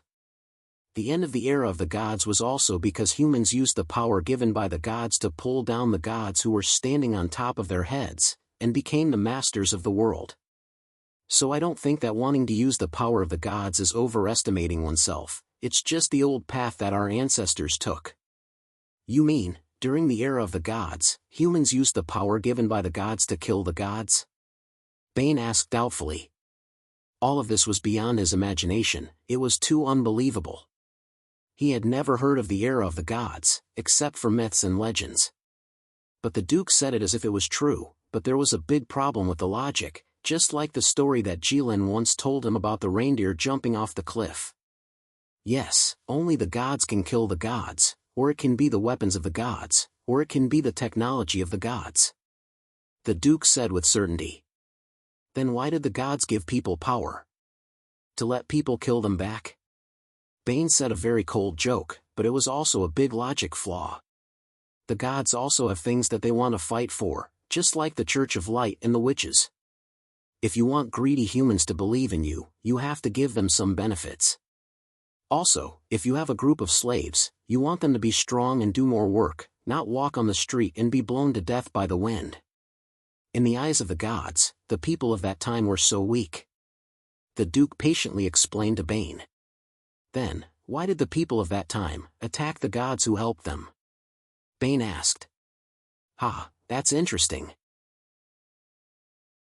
If you look at myths and legends, you will find that no matter which region the myth is from, the destruction of the world is inseparable. Most of the time, the destruction of the world is done by the most noble of gods. Some say that the gods sent down an unprecedented storm to drown the entire world, and only a very small number of people who were recognized by the gods were spared. Some say that the gods sent down thunder, and all of humanity perished. Some say that the threads of fate were cut by the gods, and the whole world ushered in the end. What's even more interesting is that in every myth, there are all kinds of demons and ghosts. They are the ones who have always wanted to destroy the world, but they have never succeeded. Looking at all the history and legends of humanity, only the gods have ever destroyed the world. The Duke said excitedly, as if he was cheering for the magnificent era of the deicide. And then, the humans killed the gods? Bane's voice trembled. It was all too crazy. That's right. When the power of the humans was not enough to fight against the gods, they worked wholeheartedly for the gods to gain their trust. When they felt that they had obtained enough power and knowledge from the gods, they lit the fire of war, and the entire human race united. They even joined forces with other races and attacked the gods without hesitation. They were not willing to wait for even a day longer. After all, who would want to live a precarious life, where their life and death depended on the whims of others? The Duke described a grand era in a few words. All the races united and charged towards the undefeatable enemy. The gods stood at the end of the world, supporting the heavens and the earth. All right, we already know that there is a historical tradition of humans stealing the power of the gods. Please continue. Just when Bane, the Duke, and the Duke's subordinates were dazzled by the grand era, Aisha did not care about the atmosphere at all, and forcibly dragged the topic back to the original track. The Duke really could not help but roll his eyes at Aisha. All right, the late king finally succeeded in convincing the ministers because they felt that what the late king said was indeed reasonable. Moreover, at that time, everyone was clear that the Snow Wind Empire already had no way out and there wasn't much time left. Thus, the empire was determined to explore the various ruins left behind by the gods. But this matter was not easy. Because the people in the gods' era were too impatient and underestimated the power of the gods, that battle was extremely tragic. It could almost be said that it was the battle of the end of the world, so there were not many traces of civilization left behind in the gods' era. But just when the empire was facing internal and external troubles, should it be said that the gods were protecting them? Or was it something else? In short, the empire coincidentally discovered the complete ruins of a city from the gods' era, Morag. At that time, the one who led the team to explore the ruins was my grandfather. At that time, he discovered Morag's blade and felt that it was very extraordinary.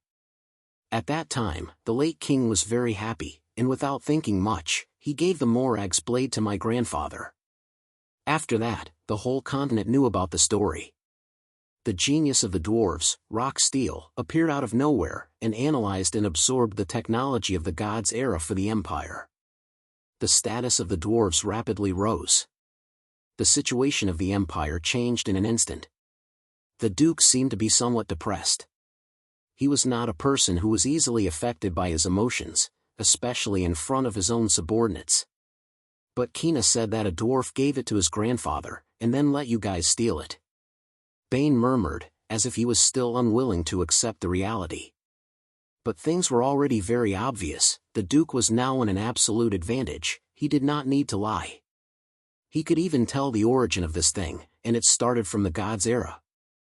Moreover, it was King clear, and the structure was rigorous. On the contrary, compared to Kina's explanation, it was like the beginning of a story that was specially used to deceive children. It was as ridiculous as the mysterious white-bearded old grandpa or the main character falling down a cliff.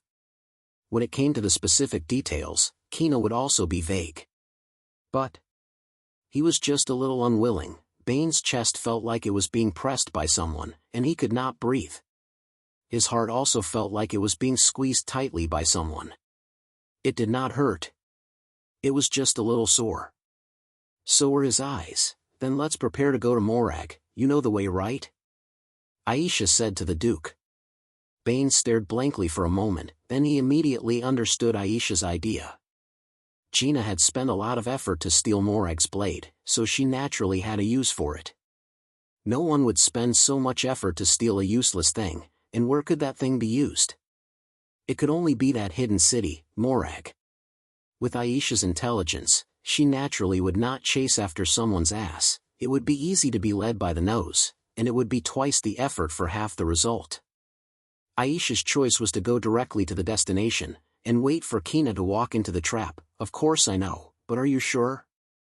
The Duke of course understood Aisha's idea, but if someone stole the thing, it was impossible for them not to guard against revenge, and they must have gathered a lot of forces in Morag. They knew very little about the enemy's strength. Was it really wise to directly rush into the enemy's base? It was not in line with the witch's usual practice to meet force with force. I'm sure, when the time comes, you and your people don't even need to do anything, we will solve it ourselves.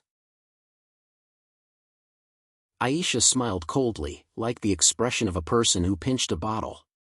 When Jilin agreed to lift the roof of the Saimai Empire's palace, he did not ask her about the strength of the opponents in the palace. The Duke looked at Aisha's smile and only felt a chill from the bottom of his feet to the top of his head, which was rare for someone of his level. He did not believe that Aisha, a legendary witch who had wandered alone in the continent for more than 100 years and had never wet her shoes, would make any arrogant, conceited, and reckless low-level mistakes like underestimating the enemy.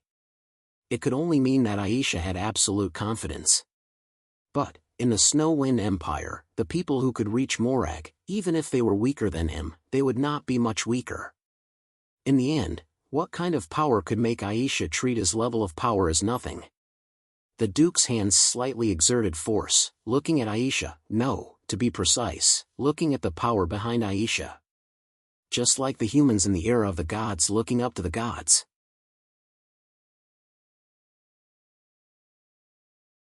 Chapter 26. Are you not willing to help us? You should know that it is your item that has been stolen. Aisha hurriedly urged when she saw that the Duke was ignoring her. She didn't mention a single word about the help she had given Kina. If it wasn't for Aisha's help, Kina wouldn't have been able to sneak into the Duke's mansion and take away Morag's blade. In Aisha's view, the Duke had no reason to refuse her proposal. Being impulsive was not something that a person of the Duke's level would do. How could she have thought that the Duke was just scared by her arrogance of treating the enemy like dirt? No, let's go together. The Duke recovered and hurriedly replied. He had secretly left Wind Moon City and came here to gather a group of subordinates with the intention of going to Morag to do something. No matter how he looked at it, it was convenient. You said time, when do we leave? Aisha's words were concise and comprehensive. She now gave people the feeling of a tree branch covered in snow, standard cold and hard. The Duke frowned and thought about his arrangements, then said, the earliest would be the day after tomorrow. In the evening of the day after tomorrow, let's meet here again. Aisha nodded and pulled Bane to her side. The light of the magic circle lit up from the ground.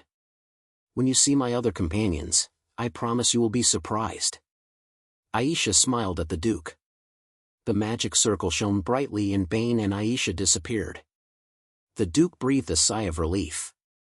Facing Aisha, who had been famous since he was a child, there was still a certain amount of pressure. Duke, are the witches trustworthy? A warrior close to the Duke asked. Of course not. The witches can be said to be a group of lunatics. No one knows what they want to do. They also believe in the principle of profit above all. If the price is enough, they can even betray the gods they believe in, let alone their allies. However, there is a saying that there are two things that can unite people, a common ideal and a common crime. In my opinion, we can also add a common enemy. No matter how untrustworthy people are, we can temporarily trust them when we have a common goal. Understood. Go and prepare. Although we have Aisha's help this time, it's still very risky. We can't be careless. Also, we have to be careful with Aisha. The Duke didn't finish his sentence. He believed him for now, but he didn't believe him completely. With the end of the teleportation circle, Aisha and Bane had just landed on the ground when they felt a wave of extremely high temperature hitting them in the face. What greeted them was a stone wall glowing with a dark red light. They could imagine that there must be a lot of magma flowing below the stone wall. Bane was stunned. According to what Jilin said, he and Staya should be helping someone in a blacksmith shop. What kind of blacksmith shop was so powerful? Aisha was not confused. Her first thought was that Jilin must have gotten bored of the human world and went home.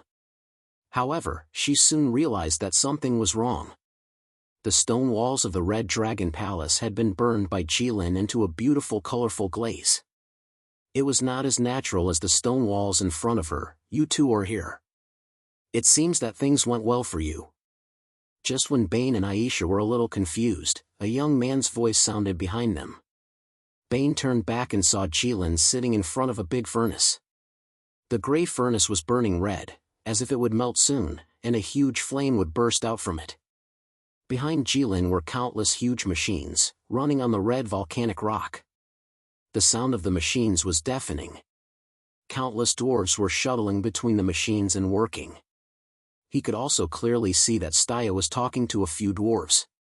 She was too conspicuous in a group of dwarves. Stee sensed his gaze, turned her head, and waved at him with a smile. It was a huge underground cavern. Lava was flowing freely at the bottom of the cavern. The dwarves were building machines and towns on the volcanic rock. The whole space was filled with fire and iron. It's spectacular, isn't it? This is the capital of the dwarves, Svartal. I was shocked when I first came here. I always thought that only humans were good at building, but after seeing this underground city, I feel that the dwarves' building ability is not inferior to humans at all, Jilin said. Bane was so shocked that he could not speak. Where is this? Aisha asked. Although she had traveled the continent for many years, she had never been to a dwarven city. You don't know where this is? How did you teleport here? Jilin asked. After being with Aisha for a long time, he knew that the most important thing was that the person who set up the teleportation circle had to know the detailed coordinates of the destination. If they did not know, they could only set up a random teleportation circle. It was said that this was the most powerful and cruel way of dealing with the enemy. Before each move, they would say a particularly childish line, "Let the God of Darkness decide your fate." Then the enemy would be teleported to God knows where. Even the God of Darkness did not know. It would have been better if Jilin did not mention this. Once he did, Aisha exploded. She shouted at Jilin, "Do you know how much it cost me to turn you into this? I spent so much money on you. How can I let you out of my sight so easily? You are now my living coordinates. No matter where I am, I can teleport to you." Aisha could not forget the cost of turning Jilin into a human body. Every time she mentioned it, it would be like this. That doesn't feel too good. We are now in the east of the Snow Wind Empire and the north of the Holy Dragon Empire. This is the country of dwarves. Jilin felt that it was not something to be happy about when someone could appear by his side at any time. However, he could not explain why. The dwarves are now divided into two factions, the new faction and the old faction. The new faction followed Ambassador Yen Gang into the Snow Wind Empire and created all kinds of new technology. The old faction is probably what we see now. They follow the current dwarf king and still live in the dwarven underground city. They still make traditional swords. But in order to oppose the new faction, the old faction became very hostile to outsiders. How did they let you in? Aisha asked. Oh, this is nothing. The whole dwarven race is very good to me. The dwarf king even said that he would make a sword for me. Jilin said proudly. Dwarves were more practical than humans. Aisha could not help but imagine a megalosaurus as tall as a castle waving a giant sword. Hey, Haim, your furnace melted again. Jilin suddenly shouted. His loud voice echoed throughout the underground cave. All the dwarves stopped their work and looked in the direction of Jilin. After a few seconds of silence, the cheers of the entire dwarven race followed. It was so loud that Aisha's eardrums hurt. Looking at the burnt furnace in front of Jilin and the excited performance of the dwarves, Aisha understood why Jilin was so favored by the old faction. As the dwarves of the old faction, forging was all they pursued, so they also pursued higher temperature flames. Looking at this environment, it was not difficult to guess that the source of the dwarves' previous temperature was the underground magma. It was not easy to find something hotter than magma until they met Jilin. "I'm here to ask you for help," Aisha suddenly said. "What help?" "There's a problem with the mission." Jilin really did not expect that there would be a problem with the mission, and it was a problem that Aisha could not solve. When Aisha first came to the Red Dragon Palace, he did not know how she came. She came and went like a ghost, and she also brought a professional human thief who was not stupid. It was reasonable to say that it should be easy to just steal something. "That's it," Jilin said. Although it was unexpected, it was just a game after all. There was no need to take it to heart. He was now more interested in the weapon that the Dwarf King said he would make for him. He had not used a human weapon yet. Bane turned his head and looked at Jilin. He did not expect this person to have the demeanor of a strong person, no. Aisha was unusually firm. "That's not necessary." Jilin was surprised. "We were cheated by our employer. This hatred must be avenged." Aisha was very reserved. She did not directly say that they were cheated. Jilin was speechless. He did not know what happened, but from Aisha's words, it seemed like she wanted to bring him to find a human to get back at him. This matter really didn't have much of an impact. "Do you know about the Era of Gods?" Aisha could see that Jilin did not want to take this trip. For a dragon, it was really not worth it to go all the way to find a human that they had never seen before. She could only think of a way to pique his interest. "Era of Gods? I've never heard of it, but I've heard of gods from my father. They are very powerful things. The powerful ones are comparable to my clan. They are not considered living creatures, so killing them is a bit troublesome." "What's wrong? What kind of education did the dragons have since they were young? What was easy to kill, and what was difficult to kill?" Aisha thought in her heart. "The place we are going to is related to gods. It is a city left behind from the Era of Gods, Morag." Aisha said. "What? Morag?" Before Crimson Lyn could say anything, a low and deep voice suddenly sounded. Aisha looked towards the direction of the voice. A dwarf in luxurious clothes walked over with Staya and another dwarf behind him.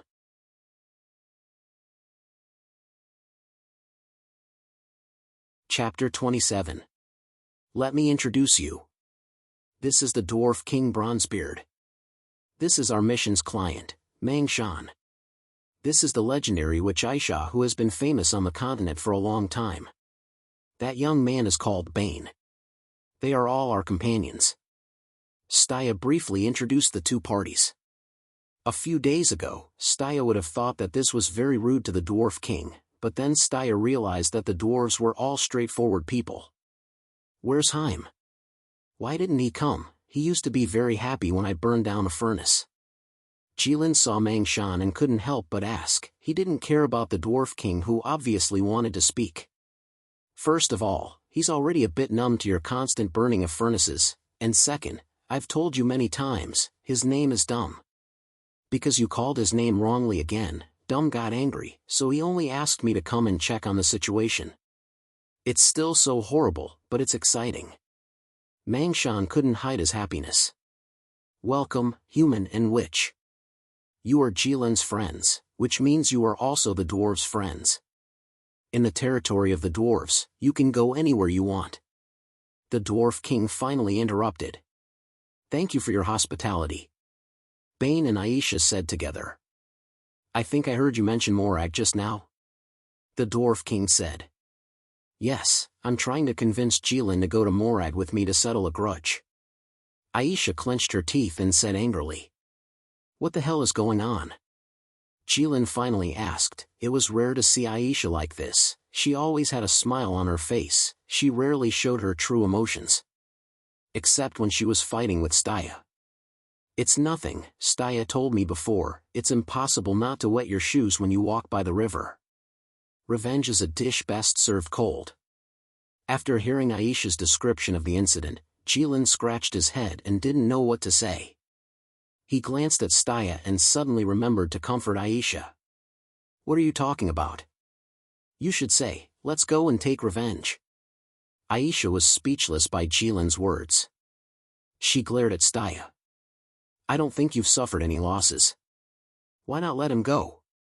To Jilin, this was like having a friend who had been bitten by a mosquito. Then, he ran over and said, let's go, I can find that mosquito. You can take revenge with me. What can you do now? He could only persuade him nicely, hoping that his friend would calm down and at least stop bothering him. He couldn't possibly follow him to catch mosquitoes, could he? Ben nodded as he watched from the side. He thought so too. Why are you nodding? Can't you be more mature? Aisha was furious when she saw him like that. That's right, what's wrong with you? How many days has it been since you saw that human girl? How can you be charmed by her so quickly? I really couldn't tell at first. You weren't even afraid of death back then. How did you fall for this? Jilin immediately followed Aisha and teased Bane. Since ancient times, heroes who weren't afraid of death had fallen for this. Bane thought in his heart, but when the words came out of his mouth, he just said, that's different. It's indeed different. Humans can't predict when they're lustful. Maybe they don't even know what they'll do next. Speaking of which, humans are really impulsive and unstable creatures, Jilin said. Who did you learn this idiom from? Bane felt a little guilty. He acted as if he was angry because he suddenly realized that Jilin's idiom was very accurate. He really hadn't seen Gina for long. How could he fall for her so deeply? Could it really be like what Jilin said, he was lustful? It's okay. It's normal for you to like pretty girls at your age, Staya quickly comforted Bane when she saw that he was deep in thought. Bane was speechless. Wasn't it lustful to like pretty girls just because they were lustful? Yes, it's not surprising among human males.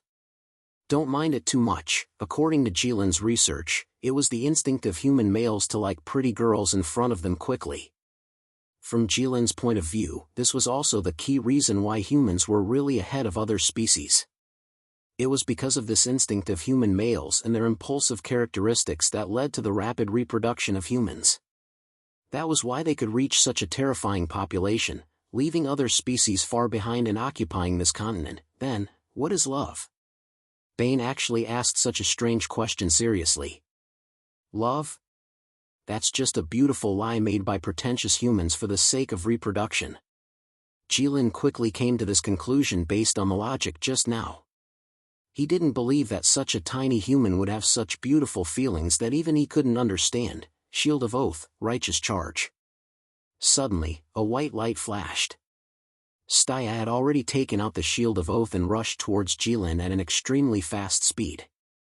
Looking at her momentum, she could definitely send a muscular man flying. What are you doing? Jilin raised one of his hands in front of his body. He was still sitting on the ground, waiting for Staya to crash into him. After the Shield of Oath collided with one of Crimson Lin's hands, a loud bang was heard. In an instant, the sound actually covered the sound of the machines. The holy light instantly dissipated, and Staya was sent flying back 3 meters. Crimson Lin did not move at all. After Staya stabilized herself, she didn't care about Jilin. Instead, she shook her slightly painful hands and said to Bane in a serious tone, some people say that people who are born in this world are destined to suffer. Everyone's life can be compared to moving forward with a heavy burden in the dark night without any light. In that case, true love should be a ray of light in each other's pitch-black life. Although it's insignificant, it's enough to illuminate each other's entire life. It makes people feel that it's because of you that I have some expectations for this hopeless world. It's because of your birth that I have a good impression of this world. How noble! Bane exclaimed. Are you for real? Jilin asked. What a hypocrite, Aisha said in disdain. Everyone, excuse me for a moment, the Dwarf King said. To be honest, when Staya attacked Crimson Lin without saying a word, he was really shocked. However, when Crimson Lin blocked the attack, he was really frightened. Although he guessed that Jilin wasn't an ordinary person, the attack just now was still far beyond the Dwarf King's expectations. It's been a long time since someone could block the attack of a diamond-level person so easily. If it's possible, can you let my people go with you to Morag? The Dwarf King said. Bane's heart skipped a beat when he heard this. What are you going to do? Sure enough, it brought back Aisha's bad memories. Her tone became a lot stiffer. To be honest, my dwarf clan has been disappearing in the Snow Wind Empire recently. They all have one thing in common, and that is, they are all skilled craftsmen of my dwarf clan. So I suspect that there's some force that I don't know about that took them away to achieve their own goals. So I used the dwarf clan's intelligence network to scout for information. It can be said that no clues in the Snow Wind Empire could escape my eyes, but I didn't find anything. Now, there's only Morag that's hidden in the Snow Wind Empire. I don't have any informants. If it's really as I thought, my people were taken away, then they can only be in Morag. But until now, I still don't know its exact location. The Dwarf King said. I seem to have heard of this before. The folklore of the Snow Wind Empire is that the god of forging wants to create a weapon that can defeat the gods, so he took away those master craftsmen. Aisha said halfway and her voice gradually became softer. She saw that the Dwarf King's eyes were about to spit out flames. If you can help me save my people, I swear, I will gather the power of the entire Dwarf clan and create a weapon that can satisfy you. The Dwarf King walked to Jilin's side and said in a deep voice. Even though Jilin was sitting on the ground, he could still look at the Dwarf King. But even so, he still stood up and said seriously, okay.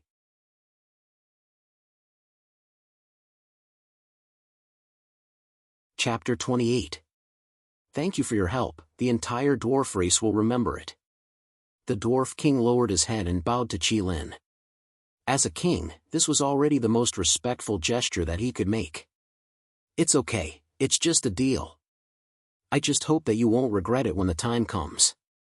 Jilin waved his hand and said to the Dwarf King with a smile, but that smile was filled with a little treachery when a plot succeeded. What he wanted was not a weapon in human form. Because that would not help him at all. What would the Dwarf King's expression be when he knew that he was going to build a skyscraper-like weapon? It was probably what the humans meant when they said that he would want to cry but have no tears, Jilin thought.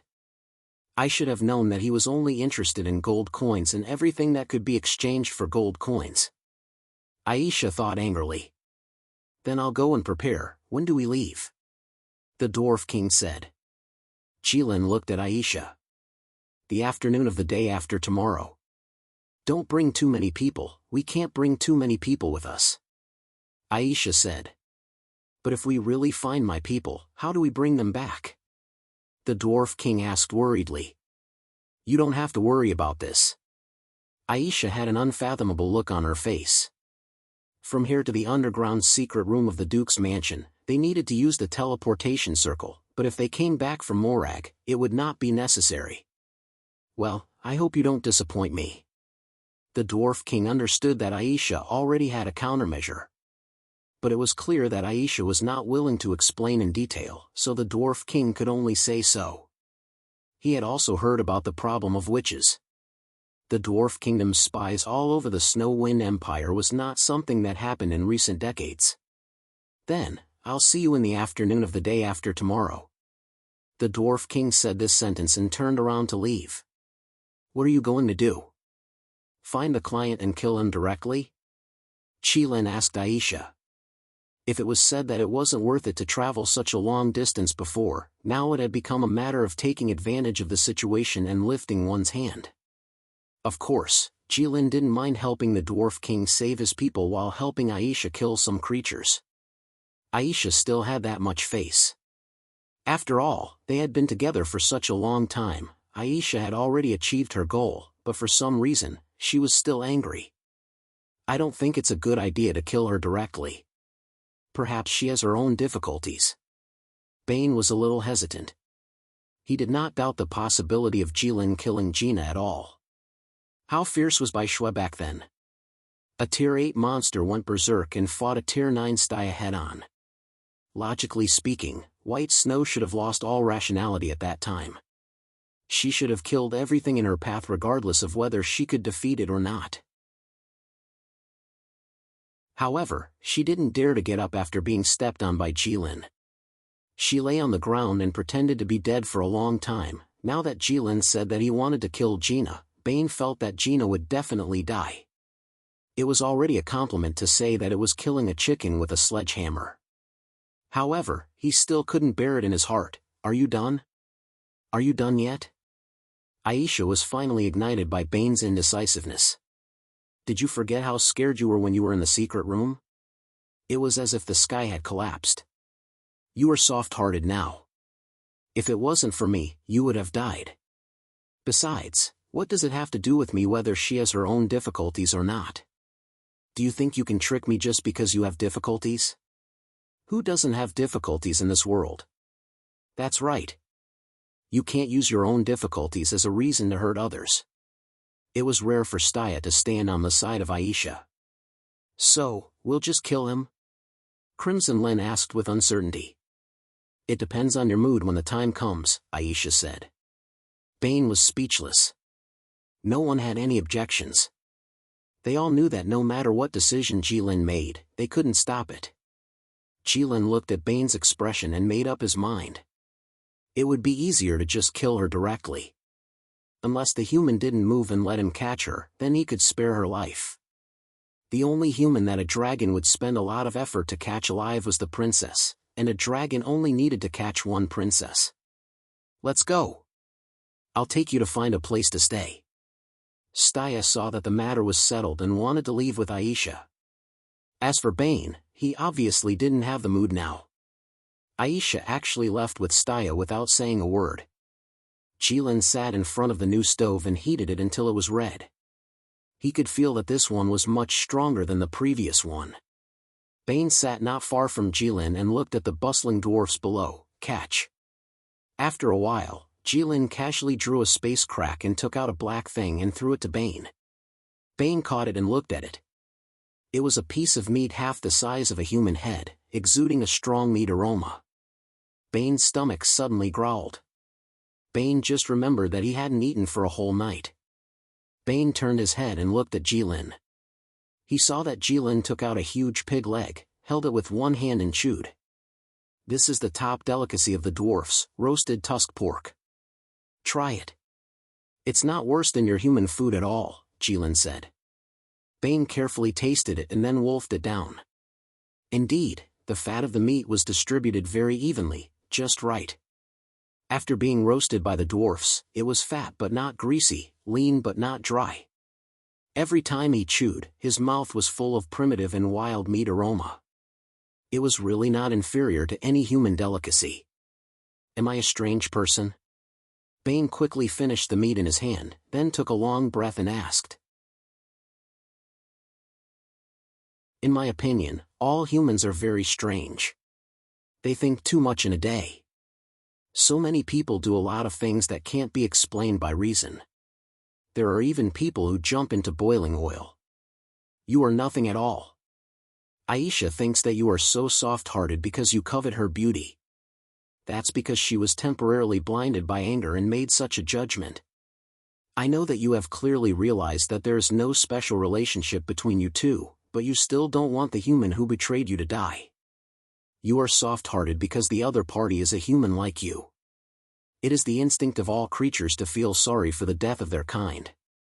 Normal humans will feel sad about the death of their own kind. If they can help the other party, they will not hesitate to help, and when they want to kill the other party, they will instinctively feel reluctant. Your reaction can only show that you are still a clean and kind human, and you have not yet felt indifferent to the death of your own kind. But it's strange. Why do humans use the phrase "the fox grieves for the death of their own kind" to describe feeling sad about the death of their own kind? When I first heard Staya say this, I thought it was saying that the fox knows that the rabbits are all dead, so it feels sad about the coming days of starvation, Jilin wondered. Then why do so many humans die from killing each other? Bane ignored Jilin's ridicule of human rhetoric. He was not deeply involved in this area. But he was interested in Jilin's words. He had never killed anyone before, but he had seen many. He did not understand, how could those people kill others so cleanly and without hesitation? Aisha was the same. We did not suffer any heavy losses. At most Aisha felt that her intelligence was insulted, and she was frightened, so why did she have to kill everyone? That is because humans are also very cruel creatures. There are many creatures in this world that are smarter than humans, but they are not more complicated than humans. If you were to label the qualities of humans by color, kindness would be white, evil would be black, justice would be gold, and selfishness would be gray. Other creatures would at most be a combination of 2 or 3 colors. Humans, on the other hand, would probably be a chaotic existence of many colors. If you were to look closely, you would discover that they could be colorful as well. As such creatures, of course, you would feel that it was natural for them to hurt their own kind, but it shouldn't be strange for them to kill each other. But when I think about how there are billions of such complicated creatures on this continent, I actually feel a chill down my spine. Jilin said. Bane was silent. Jilin's words reminded him of the rainbow he saw in the village. At first glance, there were only 4 or 5 colors. Only by looking closely could one see the 7 colors clearly. Are humans really so complicated? Is it really harder to recognize a person's color than to see a rainbow? Every time he talked to Jilin, Bane would feel a great impact. All right, seeing that you are so kind and naive, and that you are a rare species, I promise you, as long as that human girl is captured, I will not hurt her. When the time comes, it will be up to you, okay? Jilin saw that Bane was still a little depressed, so he finally revealed his bottom line. Bane was speechless. Why did it feel like he was mocking him? But he didn't refute because he already got what he wanted the most, which was Jilin's promise. Staya didn't create an opportunity for him in vain, and Aisha didn't give in vain. All of them knew that if Bane and Jilin were alone together, this would definitely be the end result. Aisha wanted to vent her anger, but she never explicitly said that she wanted to kill Gina in front of Jilin. Only Jilin thought that it would be troublesome, so he had this idea. Just kill her directly was also Jilin's suggestion. Under the tacit cooperation of the 3 of them, Jilin gave in, but it was only to the point of surrender your gun and don't kill. Hopefully, Gina would listen to him and surrender obediently. Bane hoped in his heart, but he knew that it might just be wishful thinking.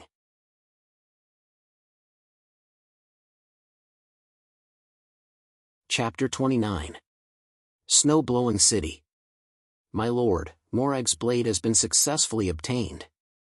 In the magnificent hall, one could tell at a glance that he was an intelligence agent. He was bowing his head and reporting to the man under the lamp the most important matter of the organization at this time. Very good, it seems that things are going well.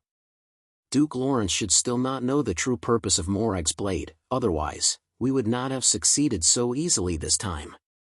The man did not look back, but was still looking at something with the help of the lamp. It's all thanks to my lord's wisdom and foresight. I thought it was just a casual move. Who would have thought that it would be done so easily? My lord is really able to see the big picture with just one small clue. The intelligence agent expressed his admiration for his lord without any reservation, or it could be said that he was flattering him. Come on, you are not my subordinate. There is no benefit in flattering me like this. In the end, we are all working for the Empire. We are all comrades. What we lack is nothing more than the size of our duties. You don't have to do this in the future. The man stopped the agent's flattering behavior without looking back. My lord is right. The agent's voice this time contained more sincerity, and real admiration and recognition. The whole empire knew that his lord came from a poor family and had no strength or background. With his own strength, he became a minister in just a few decades. He also did not treat his subordinates with any arrogance. Such a person, neither arrogant nor discouraged by victory, was worthy of anyone's respect. 2 days later. Is it okay to only take these 20 people? They are all the best of my dwarf race. The dwarf king brought the carefully selected dwarf warriors to the departure gathering place and asked Aisha. These 20 people could be said to be the strongest 20 warriors under his command. None of them was lower than the 8th order, but the dwarf king still had no confidence in his heart. After all, it was Morag. He had inquired about it for many years, but there was no news at all. Who would believe that there was no heavy guard in such a tightly sealed place? If the situation permitted, the Dwarf King would definitely send an army directly. Under the Dwarf King's expectant gaze, Aisha cruelly shook her head. No, this array can only transport 10 people. That is to say, including you, you can only take 5 people at most. It wasn't that Aisha couldn't arrange a bigger teleportation array, but Aisha didn't think it was necessary. If Jilin made a move, even they, these Tier 9 powerhouses, could only watch from the side, completely unable to get involved. What were so many people going to watch the show for? It's not like I can take your money. The Dwarf King felt that he was sending his brave warriors to their deaths. If things go south, it's more important to stay alive. As long as we know Morag's exact location, it'll be fine. We can figure it out later. The Dwarf King turned around and instructed his warriors. He did not care that Aisha was right beside him. Don't worry, I guarantee that none of them will be missing, Jilin said. In Jilin's eyes, these dwarves were important creatures that would be used to make weapons for him. He cherished them very much. According to human words, they are all talents. The Dwarf King was slightly relieved. He had already taken into account Jilin's unfathomable strength into account by letting these 6 warriors go. It seemed to be a good idea. Otherwise, which king would sacrifice the lives of his soldiers for nothing? Aren't you coming along? Jilin asked the Dwarf King. In his opinion, the Dwarf King's strength was not weaker than Staya's. At least he could protect himself. I also want to rescue my people personally, but as the Dwarf King, I can't just enter human territory. If I'm discovered, it'll be a serious diplomatic problem. The Dwarf King said. Oh. Jilin didn't really understand. Political issues were a domain that he still couldn't understand. Although Staya's words were clear and logical, in his opinion, it was just some childish house games. However, the humans were quite enthusiastic about it, and even forced other races to play with them. Just wait, I'll definitely bring your people back. When that time comes, you must give me a great sword. Jilin said as he walked into the magic array. It's a promise. The Dwarf King bowed his head and didn't get up for a long time. When he looked up again, there was no one there. In the secret chamber of the Duke's mansion, rows of warriors were quietly standing in formation. The entire space was filled with a murderous atmosphere. The air pressure was so heavy that people couldn't breathe smoothly. The elite warriors were just standing there, but people could feel the murderous aura coming from them. Duke Lawrence was sitting on the only chair in the room. The teleportation array was activated, and 10 people appeared out of thin air. As expected of Lady Aisha, using teleportation magic so skillfully and extravagantly. Even in the heyday of the witches, I don't think there's a second person who could do it. The Duke stood up and walked in front of Aisha. That's not necessarily true. Aisha said lightly. Your companions are truly a surprise for me. A dwarf, a human teenager, and a woman who doesn't want to reveal her true identity. The Duke looked at the companions that Aisha was so proud of. To be honest, the dwarves did surprise him, because they would definitely come in handy. He also didn't expect Aisha to be related to the dwarves. He always thought that Aisha was hostile to the dwarves. However, the other 2 humans were unfathomable. What made the Duke feel the most strange was that the forces in front of him didn't seem to be enough to make Aisha that crazy. At this time, Staya's face was covered with a delicate mask that the dwarves made for her. As the princess of the Saimai Empire, her face would definitely be known by the other nobles of the empire. For nobles like the Duke, he might not remember how many illegitimate children he had, but they would definitely remember Staya's appearance from the age of 5 to now. Because she was a saintess, at least before. And Staya's identity was obviously not suitable to be exposed now. Madam Aisha, let's be frank. We are only in the same industry, not partners. We can do this together, but we will do our own things. When the time comes, whether we succeed or fail, we will do our best and leave it to fate. No one can blame anyone. Is that okay? The Duke was disappointed with Aisha's strength, so he wanted to draw a line between them so that when Aisha's people failed, he wouldn't be implicated. Being so direct was already considered unsightly for the Duke, but now that they were about to depart, the arrow on the bow had to be shot, and he really didn't have the time to waste on these empty words. Okay. I'm already being very moral by being frank. You just need to bring us to Morag. After that, we don't need the Duke to worry about us. Aisha agreed with a smile. The Duke didn't expect her to be so easygoing. Okay, let's go. The Duke took the lead and walked out of the secret room. He entered a secret passage, and everyone followed. When they walked out of the secret passage, even Bane, who had been wandering around the Duke's mansion for days, didn't know where they were. He turned around and looked at the place they came out from. It was a mausoleum, and there were countless tombstones around. And the tomb they came out from had the words grandfather, Simel on the tombstone. Bane felt uncomfortable when he saw that, and couldn't help but ask, did you guys purposely build a fake tomb in this mausoleum to build a secret passage, or did you really dig up someone's tomb? What do you think? The Duke smiled but didn't answer. Staya looked around and sighed. She gathered holy light in her right hand and waved it towards the sky. The holy light instantly turned into light spots and floated around the mausoleum. It looked like a group of white fireflies. May the deceased rest in peace. Staya put her hands together and said softly with her head lowered. As Staya raised her head, the firefly-like holy light also extinguished. Staya turned around and followed everyone out of the mausoleum. Even though the situation was so tense, no one rushed Staya. Instead, they stood in the distance and quietly watched the scene. Until they saw Staya walking towards them, everyone didn't say a word and continued to walk out of the mausoleum. Silence was the respect and silence of the living towards the deceased, and it was also a silent sigh for the passing of life. However, the deceased had already passed away, and the living were still alive. Only the Duke couldn't help but think, there's someone from the Church of Light in Aisha's team?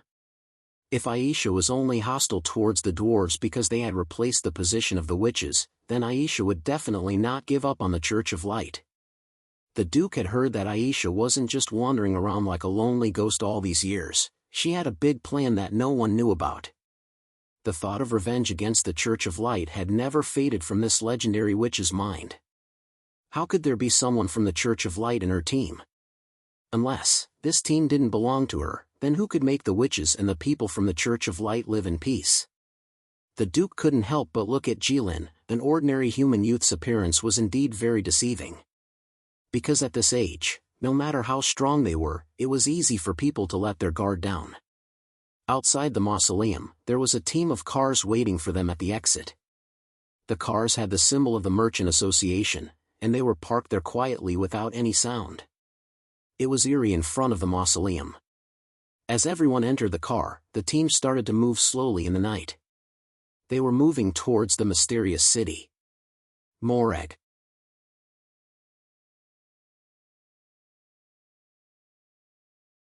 Chapter 30.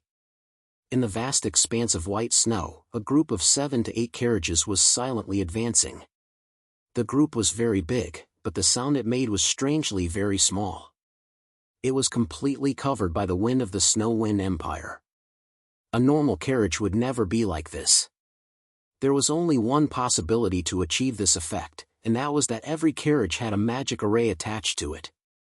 The Duke could be said to have made full preparations for this operation. Don't we need to leave someone outside to keep watch? In one of the carriages, Bane asked his companion. Sitting in an unfamiliar car and moving forward without knowing the destination, it was indeed something that made one feel uneasy. Bane occasionally looked out of the window, trying to determine the position of his party, but not long after, he gave up. Outside was a vast expanse of white. As far as the eye could see, there were no buildings or signs. He was not a person of the Snow Wind Empire, so he could not determine his position and direction. If he were to walk on this snowy plain by himself, then he would be doomed to get lost and freeze to death in this snowstorm. No need. Jilin was always so confident. Jilin leaned on the carriage, holding a huge piece of meat in his hand, one bite after another. When he spoke to Bane, he still could not speak clearly. It seemed that after coming out from the dwarves, Jilin had been eating something.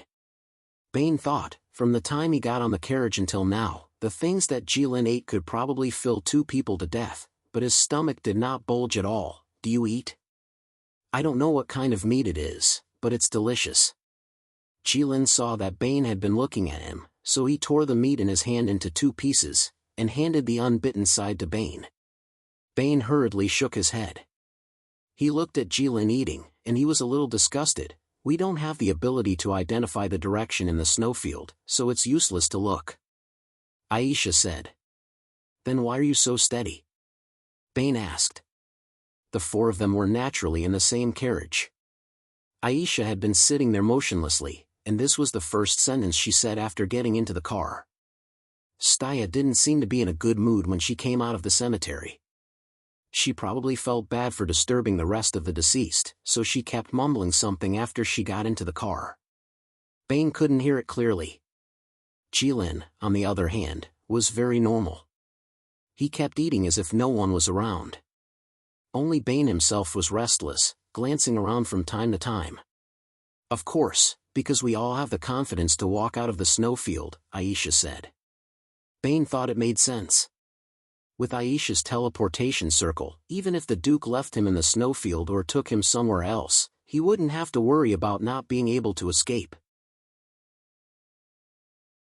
They were sitting comfortably in the carriage, but the dwarf brothers who came with them weren't as relaxed.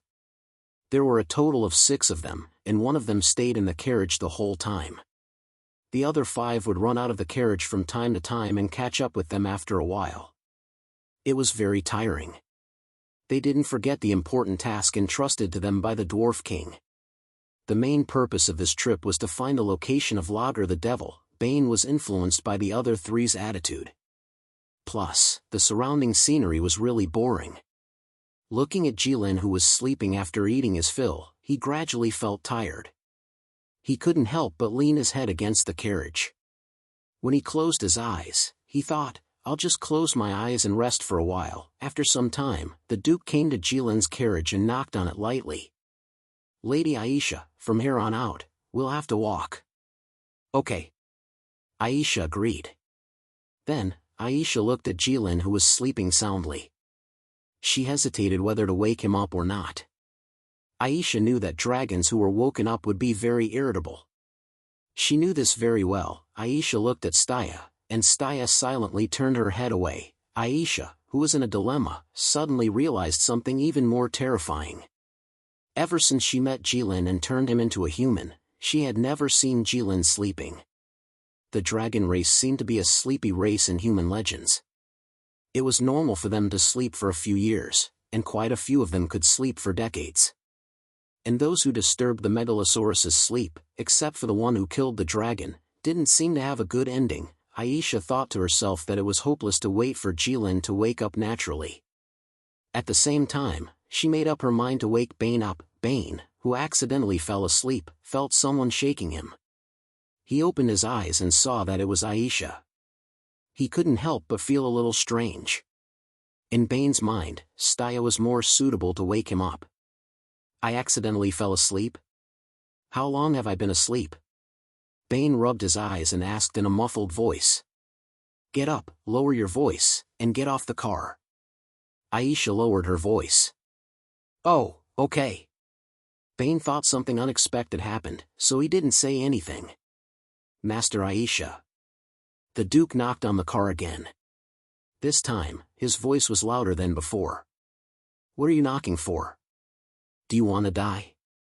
Aisha got off the car first and yelled at the Duke. The Duke's knock just now was like a knock on Aisha's heart.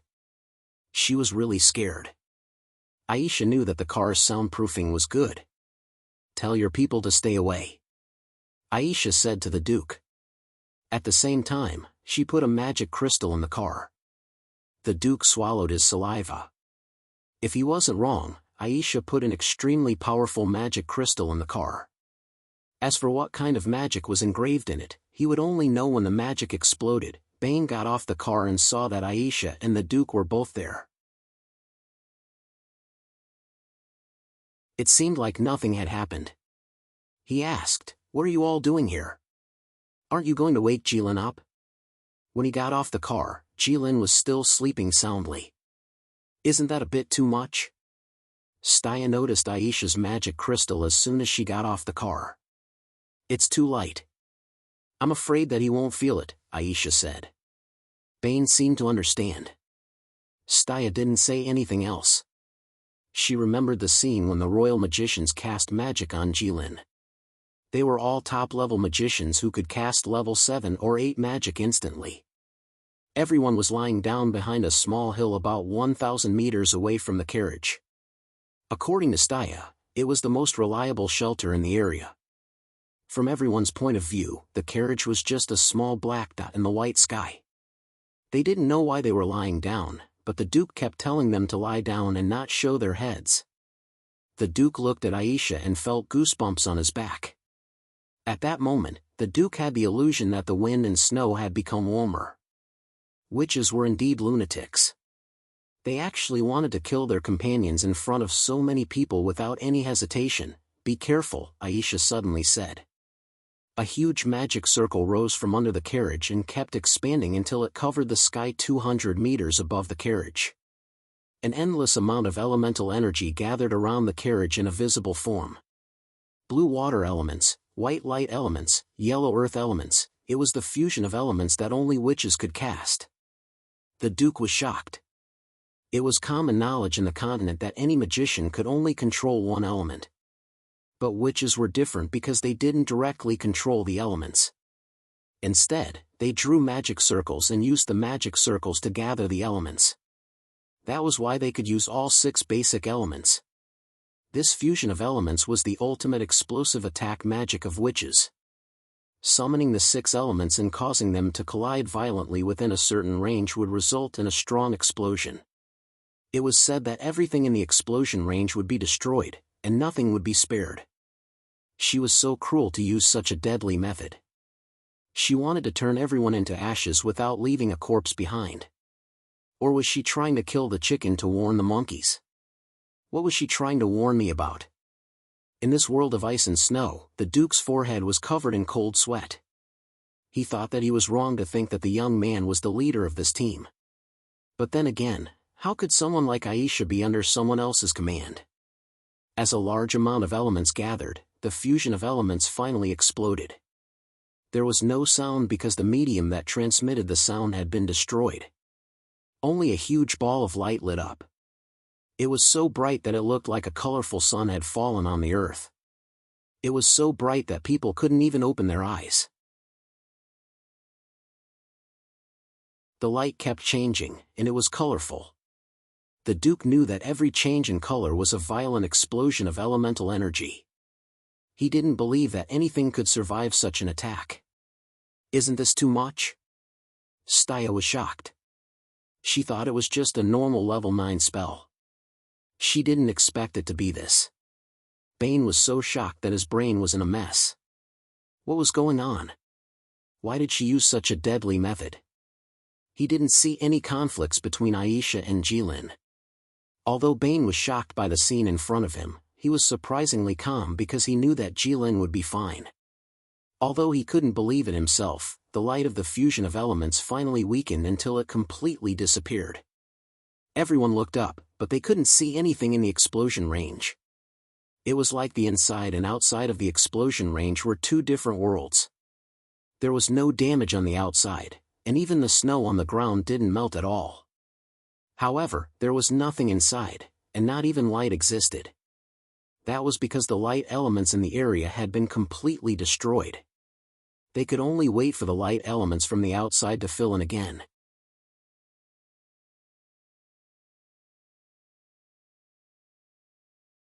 Chapter 31. Everyone looked at the space in silence. It was a strange scene of nothingness. The surrounding colors started to dye the space. That was the element reclaiming its territory. It was like a drop of ink in water. It slowly spread out in the water and finally dyed the water into its own color. The space slowly returned to normal. The ground returned to its original yellow color. The snow on the ground was no longer there. Suddenly, a golden light pillar appeared in the middle of the space. It was very eye-catching in the night. Everyone stared at it as if they had seen a ghost. The light pillar did not last for long. However, before everyone could breathe a sigh of relief, it lit up again. Then, it flashed twice. What was that? Is that the effect of the fusion of elements? The Duke asked Aisha. Aisha ignored him. She and Staya knew that it was Jilin's original gaze. Looking at the state of the light pillar, they even imagined that Jilin woke up and looked at the sky and blinked. As Jilin woke up, the dragon pressure that he released unconsciously turned into a real hurricane. It spread in all directions. When it hit the hill that Aisha and the others were hiding, it even made a loud noise. The temperature also increased significantly. Although Aisha and the others were more than 1,000 meters away from Jilin for safety reasons, the snow around them still melted quickly. They did not know how high the temperature around Jilin was. Look, luckily we are far away. Otherwise, would you be able to withstand it? Aisha said to Bane with an I saved your life expression. Bane did not say anything. He admitted that he might not be able to withstand it. However, more importantly, he had never seen Aisha's smile so stiff. Yo, good morning. No one knew how Jilin got to the top of the hill. He lowered his head and looked at them. There was still a faint golden glow in his eyes. He smiled and greeted them. The moment Jilin spoke, everyone felt like they were hit in the heart. The Duke and his subordinates even subconsciously put their hands on their weapons. Aisha, what are you doing? Jilin stopped smiling and gritted his teeth. I'm just trying to wake you up. That magic is very troublesome. I don't want to. Aisha felt that her smile was a bit fake. Staya had already taken out her shield and stood in front of Bane. It was not to block Jilin, but to block the aftershock of Jilin's attack on Aisha. Jilin looked at Aisha for a long time. Aisha was still laughing at first, but cold sweat started appearing on her forehead. Don't use this next time, it hurts a little. Contrary to everyone's expectations, Jilin actually lightly brushed it off. What a good-tempered person. Bane said sincerely. He felt that if he was hit by magic while he was sleeping, he would be angry too. But look at Jilin, he didn't say anything. It was as if nothing happened. This was the demeanor of a strong person. This was the temperament of a master. Damn, is it just a little painful?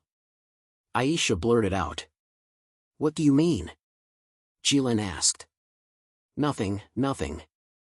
Let's go. Aisha changed the topic. Let's go. The Duke was a bit stunned. What kind of monster was this young man?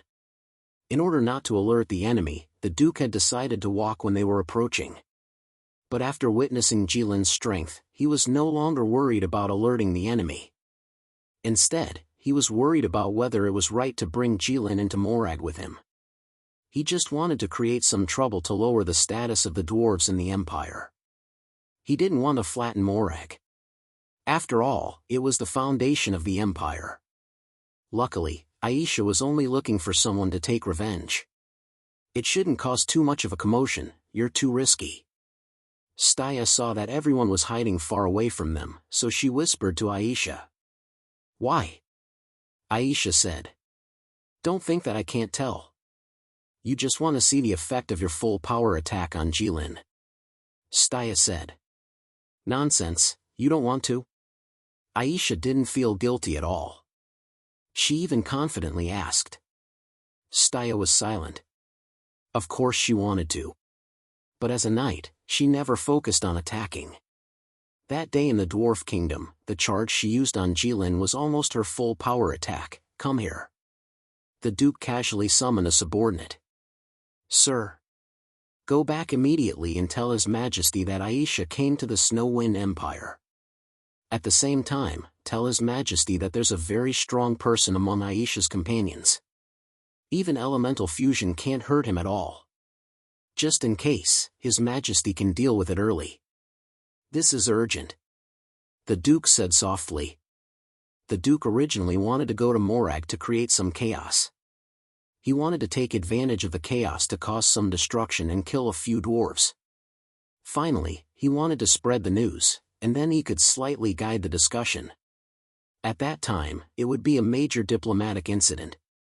It would cause the dwarves to be estranged from the Wind Moon Empire. But to the Empire, this was nothing. After so many years, the Empire could already independently research the technology of the Gods era. It was just that Jilin's strength made the Duke feel a huge threat. Jilin's strength was beyond the Duke's understanding.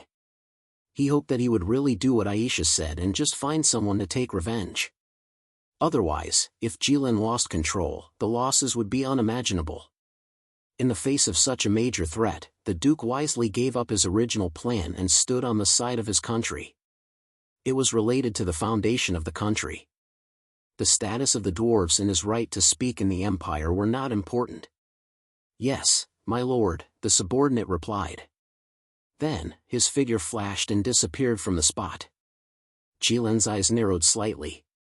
It was not because of the Duke's arrangement. After everyone saw his strength, they were all discussing with each other in various hidden ways. But it couldn't escape Jilin's ears. Jilin could hear it, but he didn't care. It was just like how humans wouldn't care about the thoughts of ants and all the schemes that ants thought were meaningless. What Jilin cared about was what Staya said. He knew that Aisha had wanted to do this to him for a long time. It should be after he said that he wouldn't kill her, she had this idea. Maybe this was what humans always said when you give her an inch and she wants a mile. It was just that Aisha was the most special in Jilin's eyes. Because she gave him a human body. This was really interesting.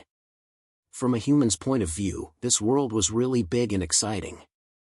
This gave Jilin a completely different experience. For this, he was willing to fulfill Aisha's little wish. He deliberately didn't dodge that magic. Dragons love to sleep, but they weren't pigs. How could he not notice such a violent magic? Lady Aisha, Morag is in front. Let's separate here. What do you think? After walking silently for a few hours in the wind and snow, the Duke who had been walking in front of the group stopped and asked. Aisha raised her head. As expected, there was a huge castle in front of them. The huge black castle itself violated all the aesthetics of humans. It was crooked and stood in the ice and snow. No matter how you looked at it, it was very eye-catching. Which one is it? Aisha asked. Because in front of her, there were a total of 3 castles that looked exactly the same, none of them. The real Morag is behind these 3 castles. It's a building from the era of the gods. I don't know how it was buried underground. Only a small part of it is above ground. These 3 castles were built by the Empire to guard the place. It's called the Divine Fortress. The Duke said. Yes. I understand. If that's the case, then let's go our separate ways according to the plan. Aisha nodded. Jilin purposely looked at the Duke. He knew that the Duke's decision was to stand on the Empire's side. He was very cautious of him. This made Jilin feel strange. With the Duke's current position, he shouldn't be telling them the real location of Morag so honestly. If the Duke said that the castle in front of them was Morag, Jilin would feel that it was normal. As expected, no human was in existence that could be easily understood. The Duke obviously wanted to tell Jilin that these 3 castles were Morag. But he knew that Aisha was a very smart person and wouldn't believe such a childish lie. Then I'll go first. Good luck. The Duke said goodbye to Aisha and quickly led the group towards Morag. That look from Jilin just now made him a little nervous. Also, he had to quickly go to Morag and remind the people there to not provoke this monster. The Duke thought to himself, whoever they want, I'll give it to them. I'll just treat it as a sacrifice for the Empire. Compared to the foundation of the Empire, a person's life was insignificant. Just like how he didn't hesitate to give up his original goal for the Empire, that person should also give up their life for the Empire. This was what humans called righteousness.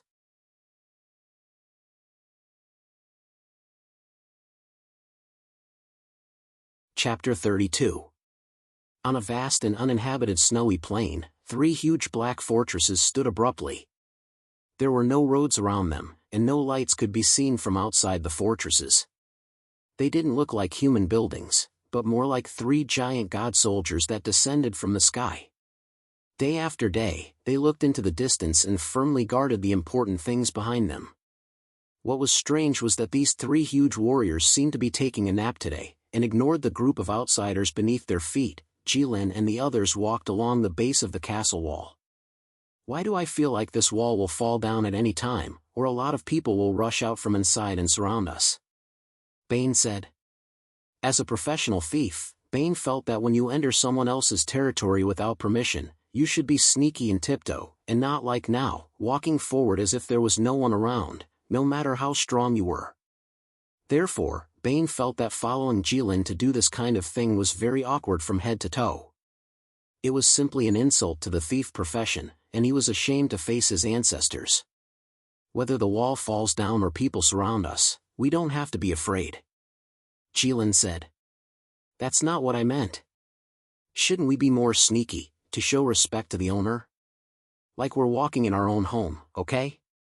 Bane expressed strong dissatisfaction with these people's unprofessional behavior. The thief profession has a long history, even I have heard my father talk about it when I was young. But, when thieves steal, they still have to maintain respect for the owner. This is something I have never heard of. Explain in detail, how do you respect others while stealing? Jilin said seriously. Was it because this person was in such a strange place that he would act like he cared so much about it? Bane said in his heart. First of all, if you do your work carefully, you can be highly focused and not leave any obvious clues, so naturally, you can show your superb skills. Bane could only insist. And then? Jilin said. Aisha was shocked. Jilin actually spoke to her. This was something that had never happened before. He would always listen to others when they were talking and wait for them to finish before deciding whether to talk to them or not. This was not because he was cold, but because he had no interest in most things. Let's put it this way, if someone loses something, and the thief is just a small thief, the owner will feel that it was caused by his own carelessness, and will be very regretful. But if it is a very skilled thief, the owner will think that it is because the thief's skills are too good, and he can only admit defeat. That is to say, even if you steal, you have to steal until the thief is convinced. Bane said. That makes sense. Jilin looked pensive as if he had just learned something new. So you really are a thief? Aisha said. The thief that Aisha was referring to wasn't the thief class, but the more traditional one. When they were in the Duke's mansion, Aisha had her suspicions. Bane's movements were indeed not like a normal thief's. My master said that our sect absorbs new things on the basis of tradition. This is called keeping pace with the times. This way we won't be eliminated. Also, my master also said that it is not a burden to have more skills in the martial arts world. Bane said. You are lying to yourselves, twisting words and forcing logic.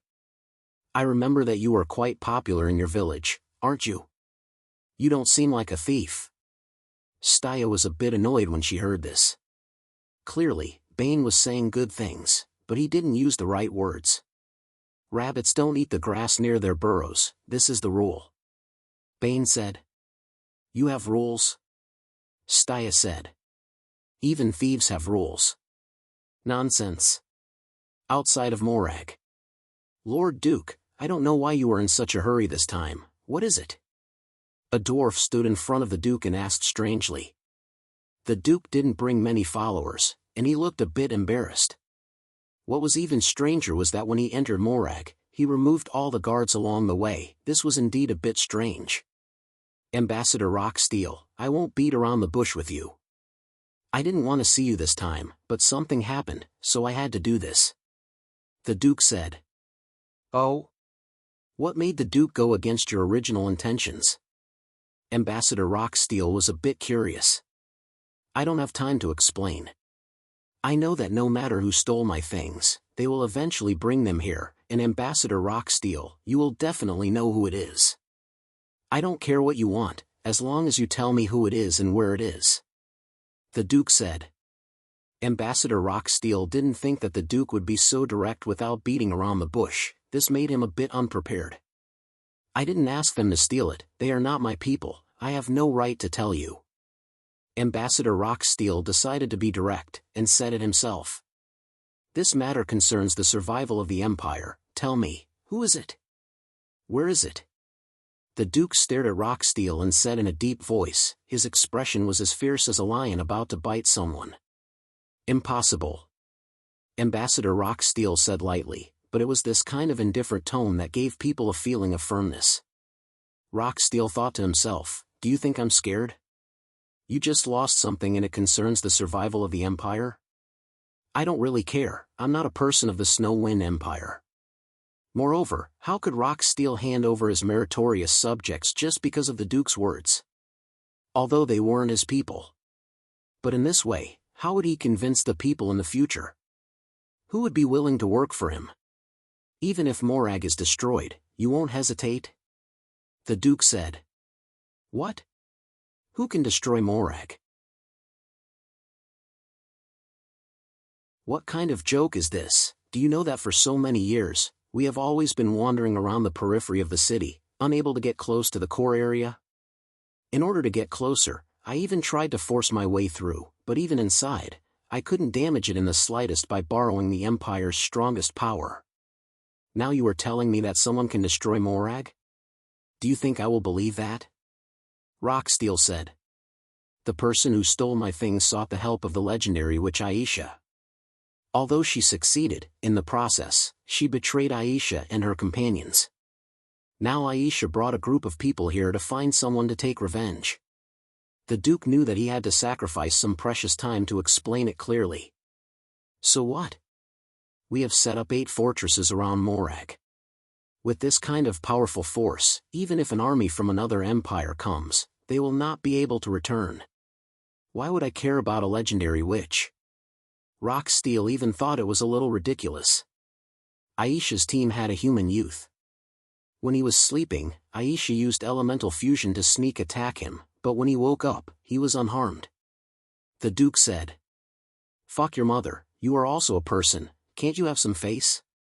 How can you say this kind of lie? Rocksteel directly cursed.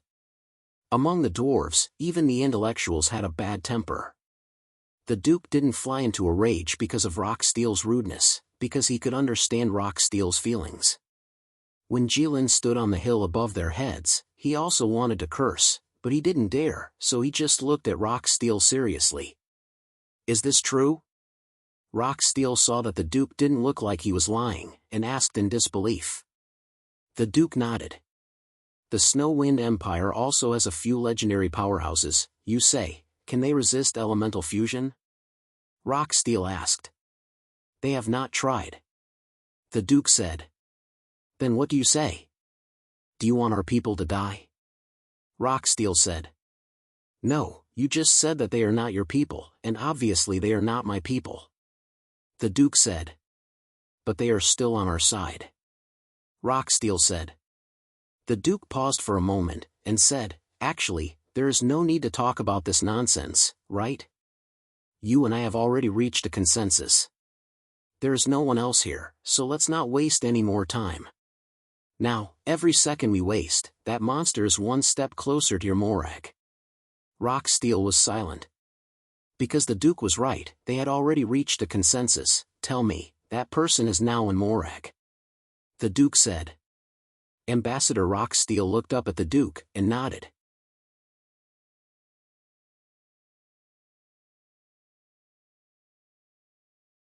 Chapter 33. Morag. It's strange. There should be many people here, but we haven't seen anyone after so long. Staya was puzzled. They had already passed through the Fortress God Weapons range and continued to move forward. They could already see the legendary city from afar. Indeed, just as the Duke said, they could only see a pointy roof-like thing standing alone outside the land. Its size had already surpassed most of the towers built by humans. It was hard to imagine how huge this building was. How magnificent was the era of gods!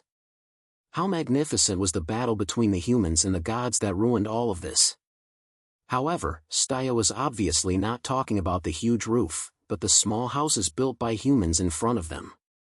They sat between the fortress god weapon and Morag, scattered like stars in the sky. This should be the living and research facilities for the guards and researchers. They had already entered the enemy's nest, but they hadn't seen anyone. Well said. Jilin smiled at Staya, took a few steps forward, took a deep breath, and shouted, "Where is everyone? Is anyone here? Come out." Even Aisha lowered her head and covered her forehead, thinking that it was too much. As for Bane, he had already made up his mind. If someone came later, he would definitely not say that he was with them. What would happen if this spread out?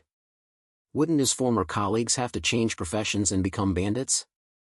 That would be really embarrassing. Who didn't know that thieves always looked down on bandits, thinking that they were too rough and didn't have any skills? Wind Moon City, Palace. Your Majesty, there is an urgent report. A guard rushed into His Majesty's bedroom, knelt down and said. It was already late at night, and the Iron Blood King was already asleep. He didn't say anything when he was suddenly disturbed by his subordinates. He just sat up from the bed silently, calmed himself down, and said, "Give it to me." He didn't ask, "What is it? Can't you tell me tomorrow? Why did you have to disturb my sleep," or something like that. The guard immediately presented the urgent report to His Majesty.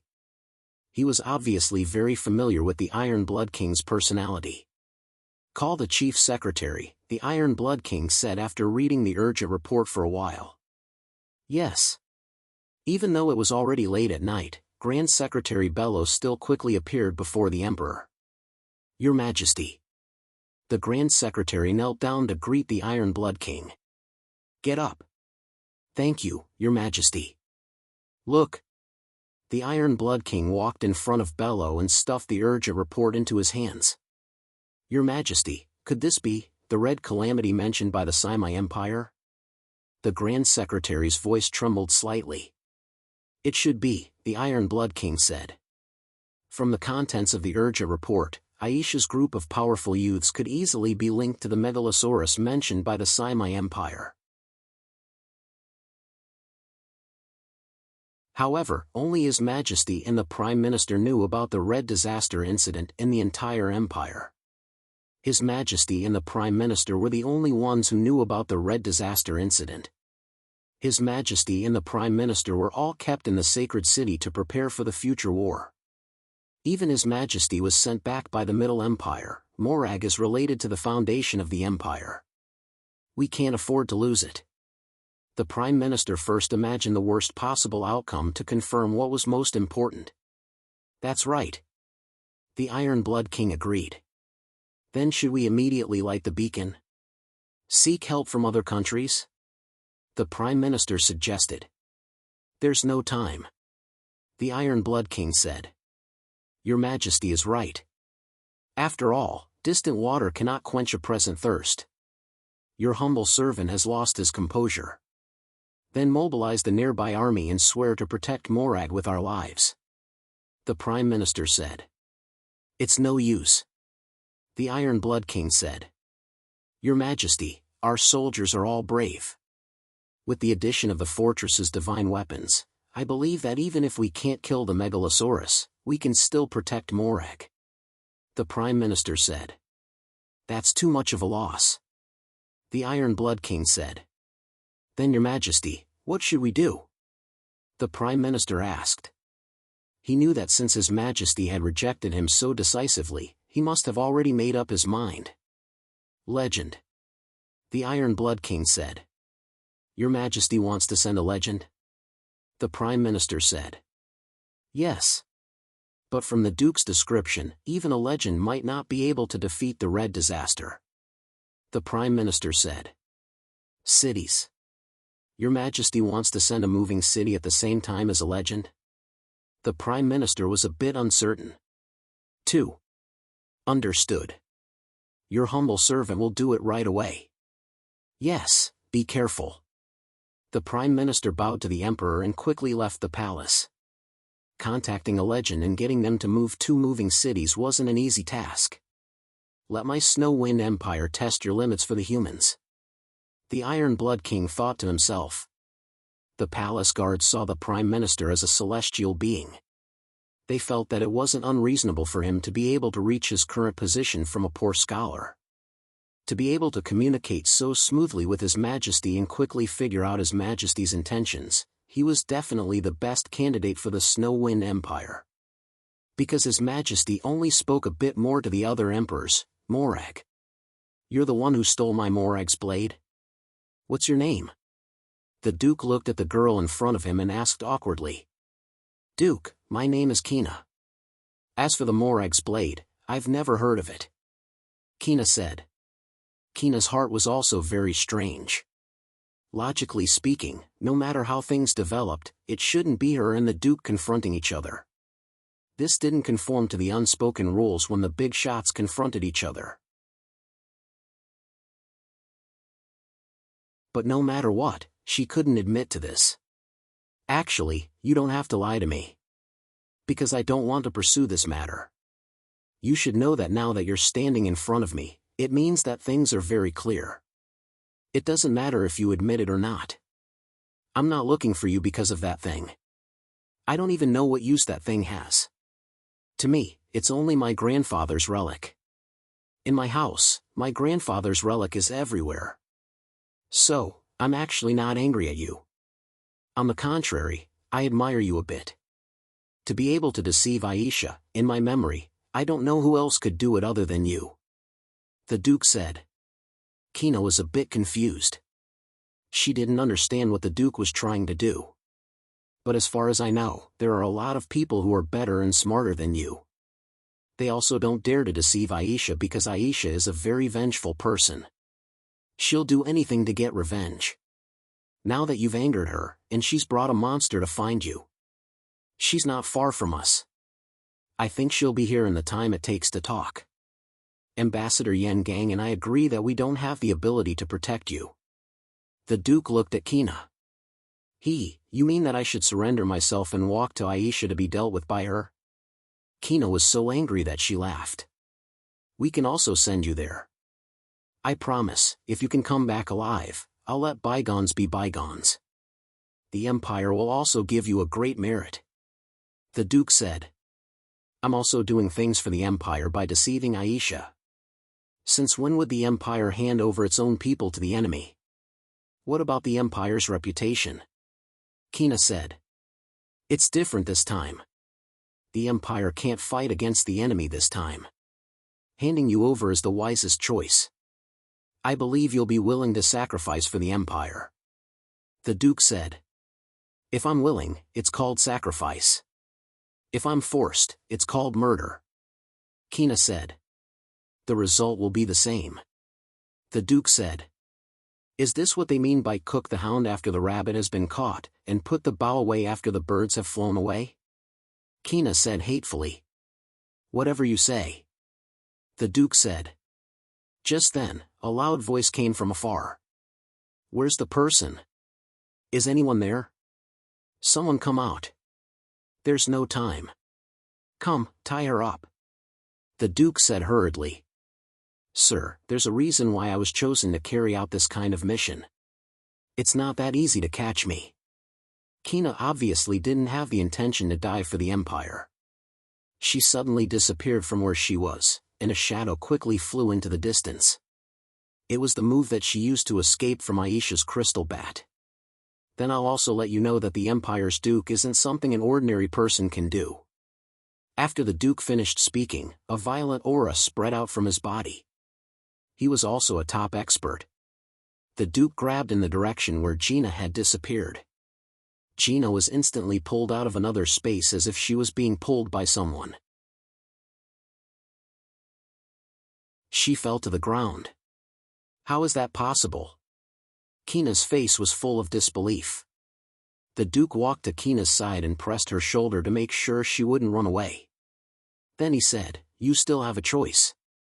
One is to be sent over by my people. 2 is to go by yourself. I suggest you choose the second option. That way, you can at least be more dignified. The Duke suggested. All right. Ask Aisha to find me under the 6th fortress's god weapon. Kina was silent for a while and said. Okay, but don't try to play any tricks. The Duke also hoped that those people would stay away from Orag. At the same time, he didn't believe that Kina could escape from Jilin's eyes. So he agreed to Kina's request. I'll go check on them. You get ready too. The Duke said and walked out. He didn't want that monster to wait too long. Kina clenched her fists. She thought to herself, since you're heartless, don't blame me for being unjust.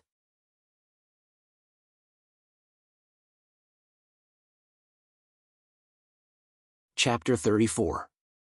Ever since Jilin shouted those arrogant words, they had been standing in front of the house without moving. They were like the martial artists of the Middle Empire who stood in front of their enemy's house and didn't say much, waiting for the enemy to come out and die, full of murderous intent.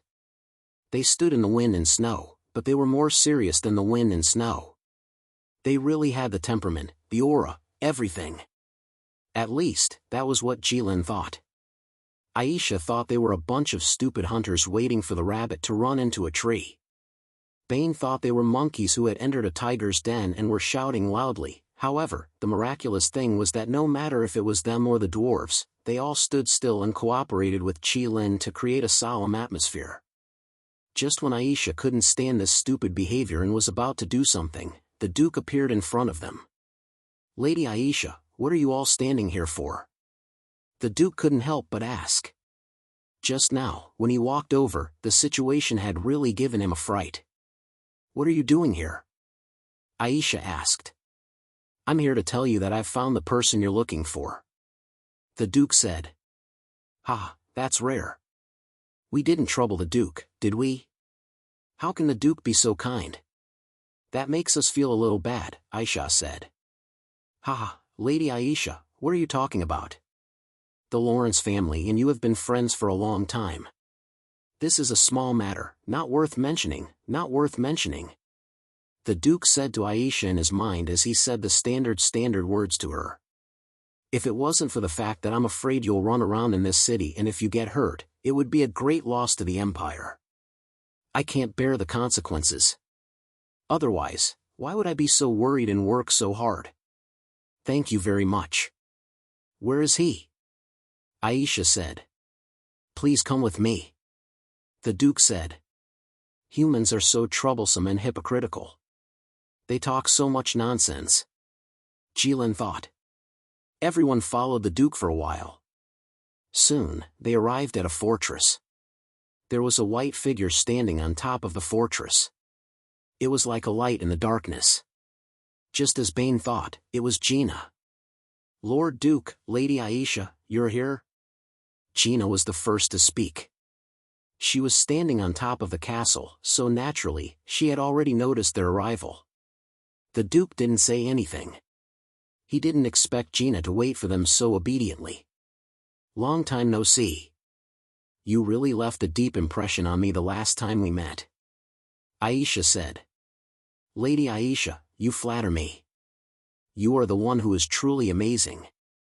You can actually make the Empire give away their own people. Gina was on the island. Cut the crap. We witches are not cruel people. You can choose for yourself.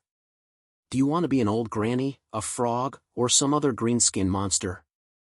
Aisha said. The last two sounds about the same, everyone thought. Lady Aisha, do you really think that I am waiting for my death by waiting for you here? You underestimate me too much. Gina said. Bane looked at Kina and thought that Jilin was right. Humans were really complicated. They were as colorful as a rainbow. However, the reason why a rainbow was beautiful was because of its distinct colors. Humans, on the other hand, were a mess. He had seen the pitiful Gina before. He had seen the Gina who was constantly striving for self-improvement. However, the current Gina left a deep impression on him. She was so aggressive and showed off her abilities. Give me 2 minutes. Bane said to Jilin. After seeing Jilin nod, Bane walked to the front of everyone. What do you mean by 2 clocks? Jilin saw Bane walking to the front. He turned around and asked Staya. Human's time unit. 1 minute is equivalent to 60 seconds. Staya said. Ah. Jilin still didn't understand. Do you know how to count? Just count to 120. Staya said helplessly. Jilin nodded to show that he understood. Miss Gina. Bane greeted. Bane, I'm sorry. Gina said. Jilin thought that the word sorry was really useful. It didn't have any practical meaning, but it could solve a lot of problems. The human who invented this word should be a very intelligent person. It could be said that he had solved a lot of human disputes. Bane shook his head and said, No need, Miss Gina. I can understand you. After all, we serve different masters. I don't blame you. I just want to advise you not to resist. Surrender.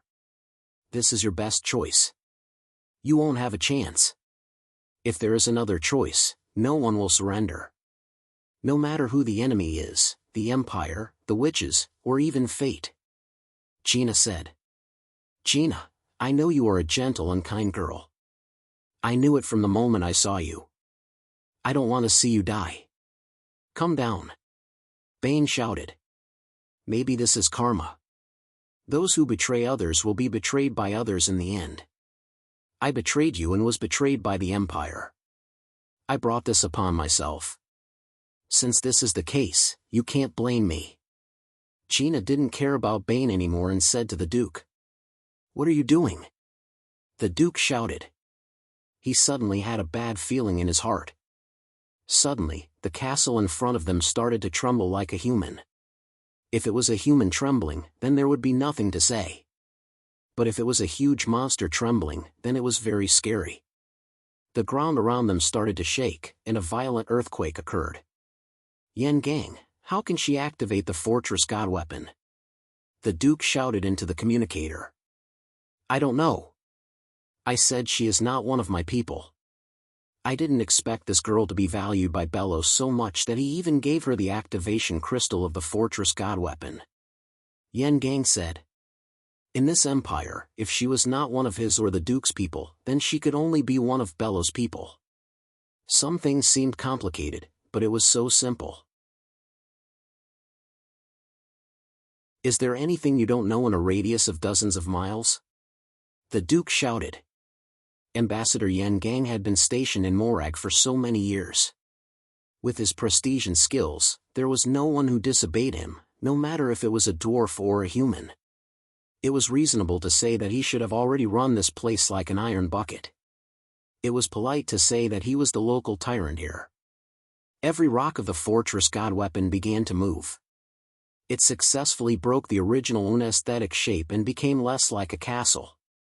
It was now more like a Rubik's Cube that was constantly being moved. No one knew what it looked like. Ha, it can't be stopped. Come and experience the power of the Empire's ultimate weapon. Gina shouted. Stop it. It's useless. Bane said loudly. You haven't seen the power of this weapon. I'm kindly reminding you, you should leave. Gina's words stopped abruptly because a golden-eyed young man suddenly appeared in front of her. His arm went through her chest. A large amount of blood gushed out from Gina's mouth. It flowed out from her nose and mouth and fell on Jilin's arm in front of her. It finally flowed to the ground. The only place that didn't move in the entire castle was the place where Gina and Jilin were standing. No, Jilin. Bane's pupils suddenly shrunk as he shouted meaninglessly. Staya couldn't help but shout out in shock. Aisha just looked at it with a heavy expression. She actually expected this scene. She even experienced it herself, cough cough cough, cough cough. Gina choked on her own blood.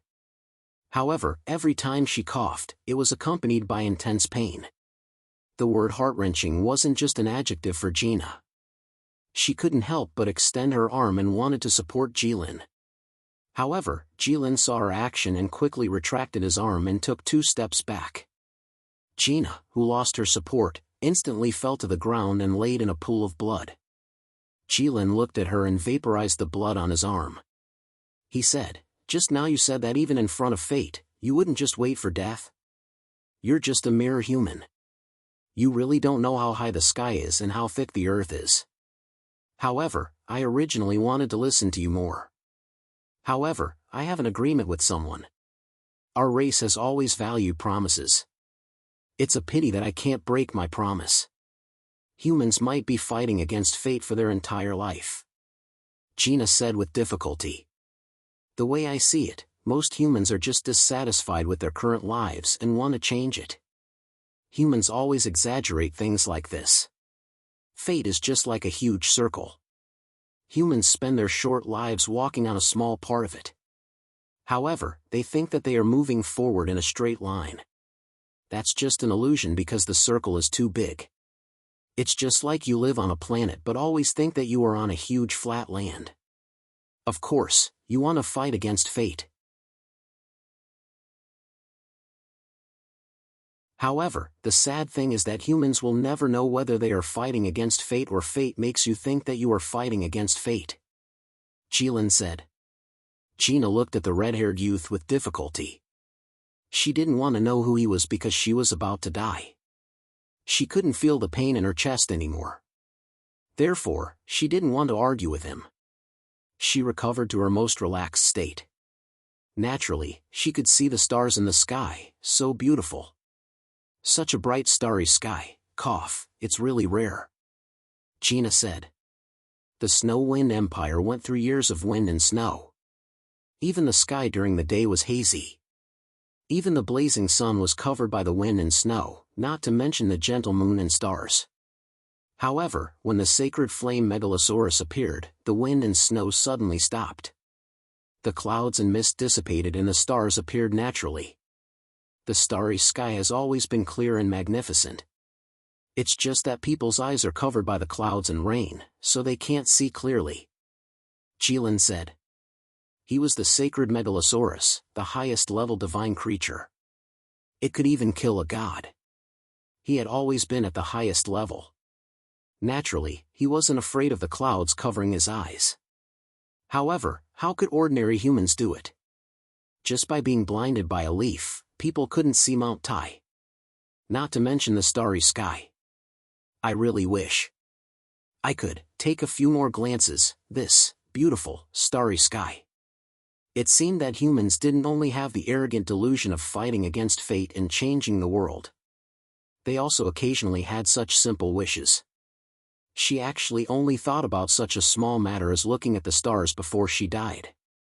Jilin silently thought as he looked at Gina's corpse. Jilin raised his hand. A ball of flame ignited on Gina's body. In an instant, the corpse turned into green smoke and rose in spirals. Go to the starry sky and slowly look at it. I can still satisfy such a small matter as looking at the stars, Jilin said in his heart. Jilin jumped down from the top of the castle. Bane immediately rushed over with red eyes. This made Jilin think that he was related to Snow White. Why?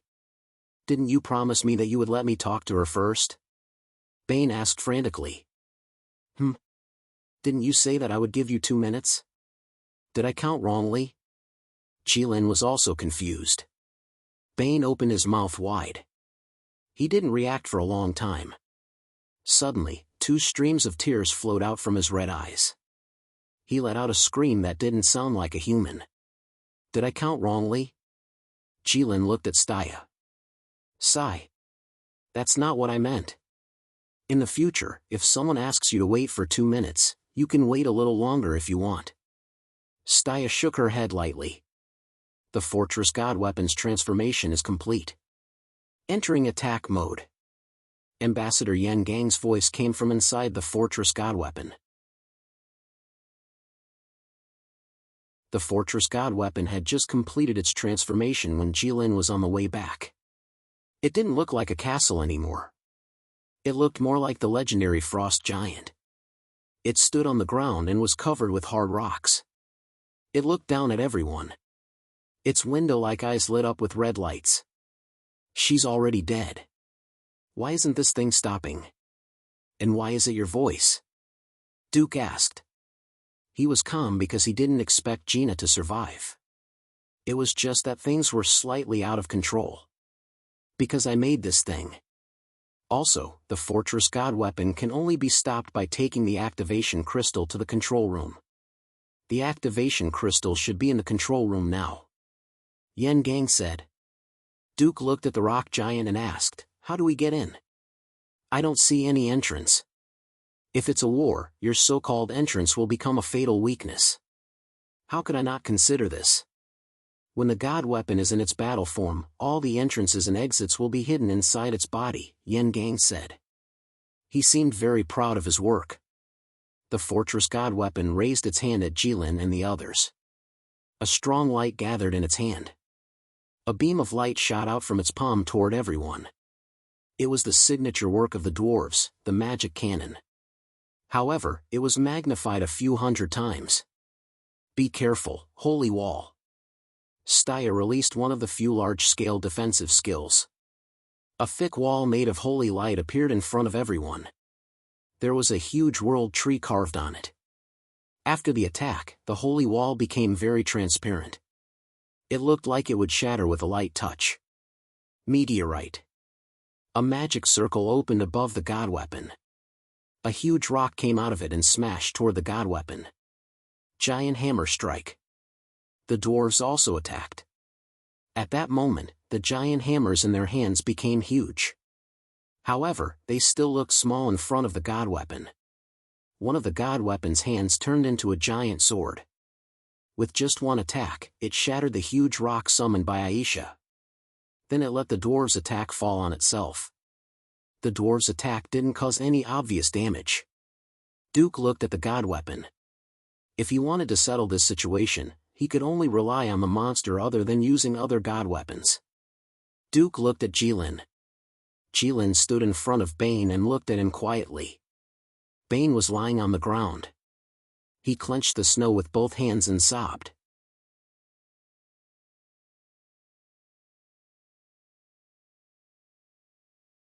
Chapter 35. Why are you so sad? You haven't known each other for long, have you? I remember that humans have always been very indifferent to the death of their own kind, right? Jilin lowered his head and said. White and purple light flashed behind him from time to time, like gorgeous fireworks, beautiful and moving. But it would have been better if there wasn't that fortress divine weapon. I could have saved her. You? Why? So? Bane choked. Her death is not your responsibility. Not being able to save her doesn't mean that you killed her. Don't take everything on yourself. Erasing her was my judgment. Didn't you say a while ago that I would do as I see fit? This is my judgment. Jilin said. You said. As long as she surrendered, you wouldn't kill her. You said. When the time comes. It's up to me. Bane said. Obviously, she didn't listen to what you said at all, and didn't intend to surrender. Jilin said. Does this really make a difference to you? Bane shouted. Yes. Jilin thought for a moment and said. Bane looked at Jilin blankly, and threw the snow on his hand to the ground. It splashed into a beautiful snowflake, and finally fell into the snow and disappeared. Bane took a deep breath and asked, Where's her body? It's burned clean. Jilin said. Then. Was she in pain when she died? Bane said. Hey, don't underestimate me. Jilin said.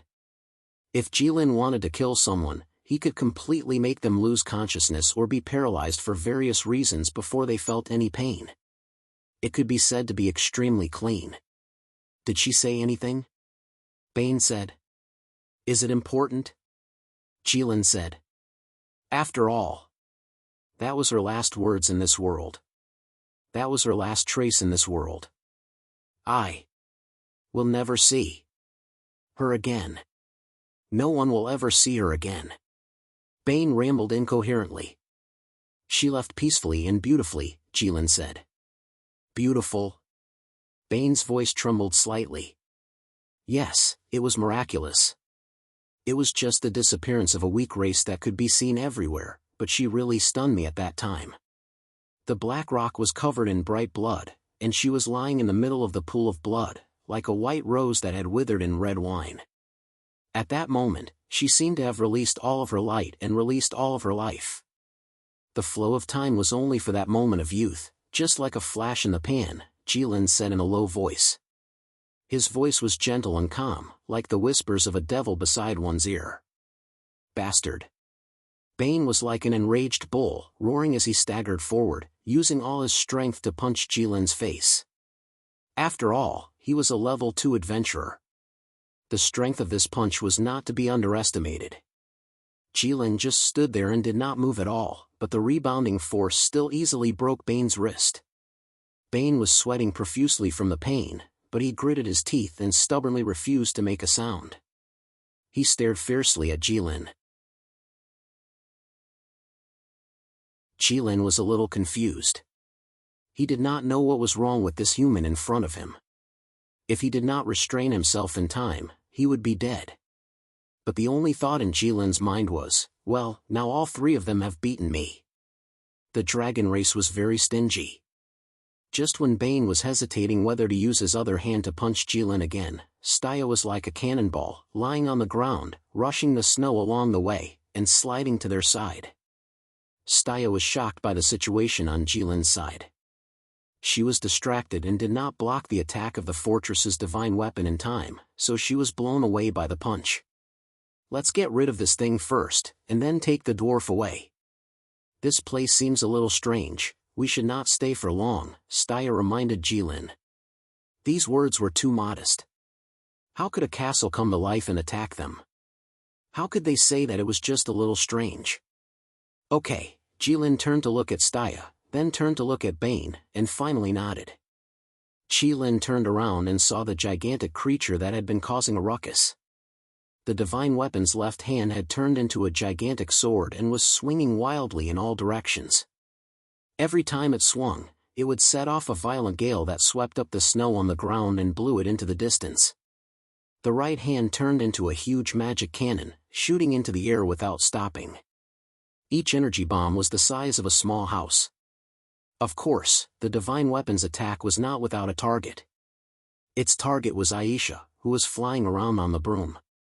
Judging from Aisha's counterattacks, she was still able to handle the attacks of the fortress's divine weapon with ease. This was the first time Jilin saw Aisha's broom. It was said that it was modeled after the legendary flying sword of the gods in the Middle Empire, but the witches refused to admit this. Jilin walked step by step towards the fortress's divine weapon. As he walked, his eyes began to shine with golden light, and his hair gradually turned red. In order not to hurt Bane, he restrained too much of his power. Jilin raised his head and looked at the fortress's divine weapon. He thought to himself, what is this? Humans were really creative. Although they were weak, they could always use their intelligence to do things that they could not do.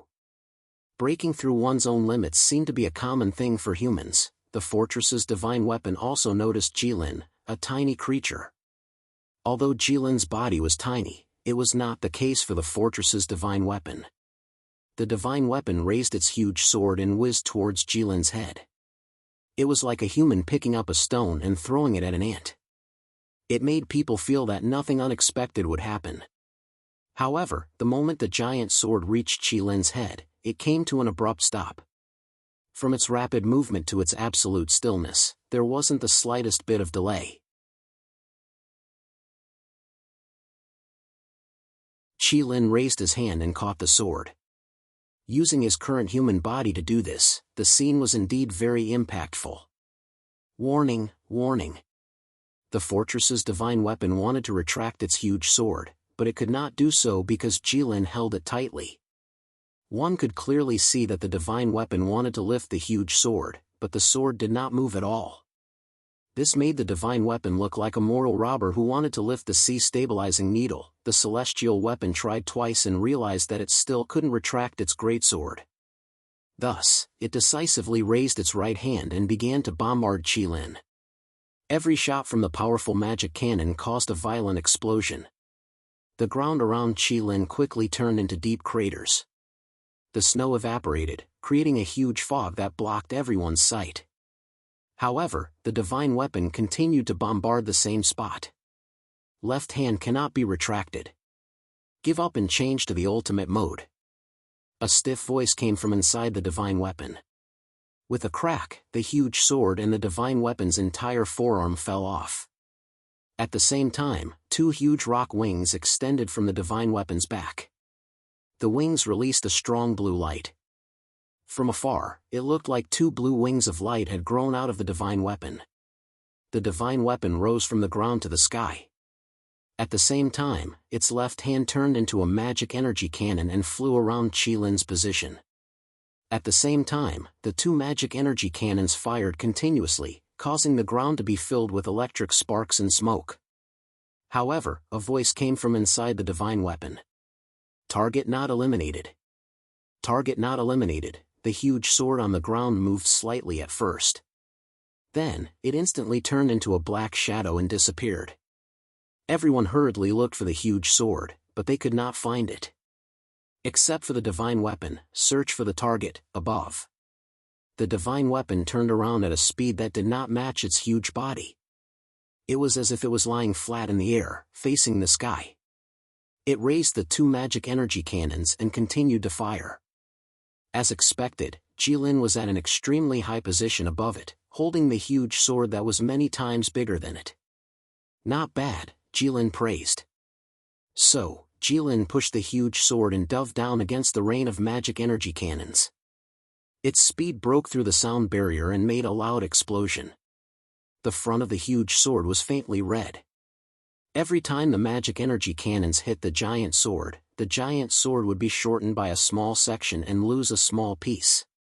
When Qilin rushed to the front of the divine weapon, half of the huge sword in his hand was gone. Naturally, the remaining half of the blade was not sharp at all. However, Qilin held this huge broken sword and forcefully pierced through the divine weapon's chest. Then, the remaining force rushed back to the ground. Suddenly, the ground shook again. The divine weapon in the air had a big hole in its chest and back. It looked very miserable. Then, it trembled slightly and turned into a huge fireball in the sky, illuminating the whole of Morag. The resulting air waves made the Duke stagger. Qilin looked back at the huge fireball created by the explosion of the divine weapon and laughed softly. This star is not bad. It's big enough, and bright enough. Small and pitiful human. You're tuning into the Mythic Realms YouTube channel. Don't forget to subscribe and join us on this journey to catch the most captivating stories.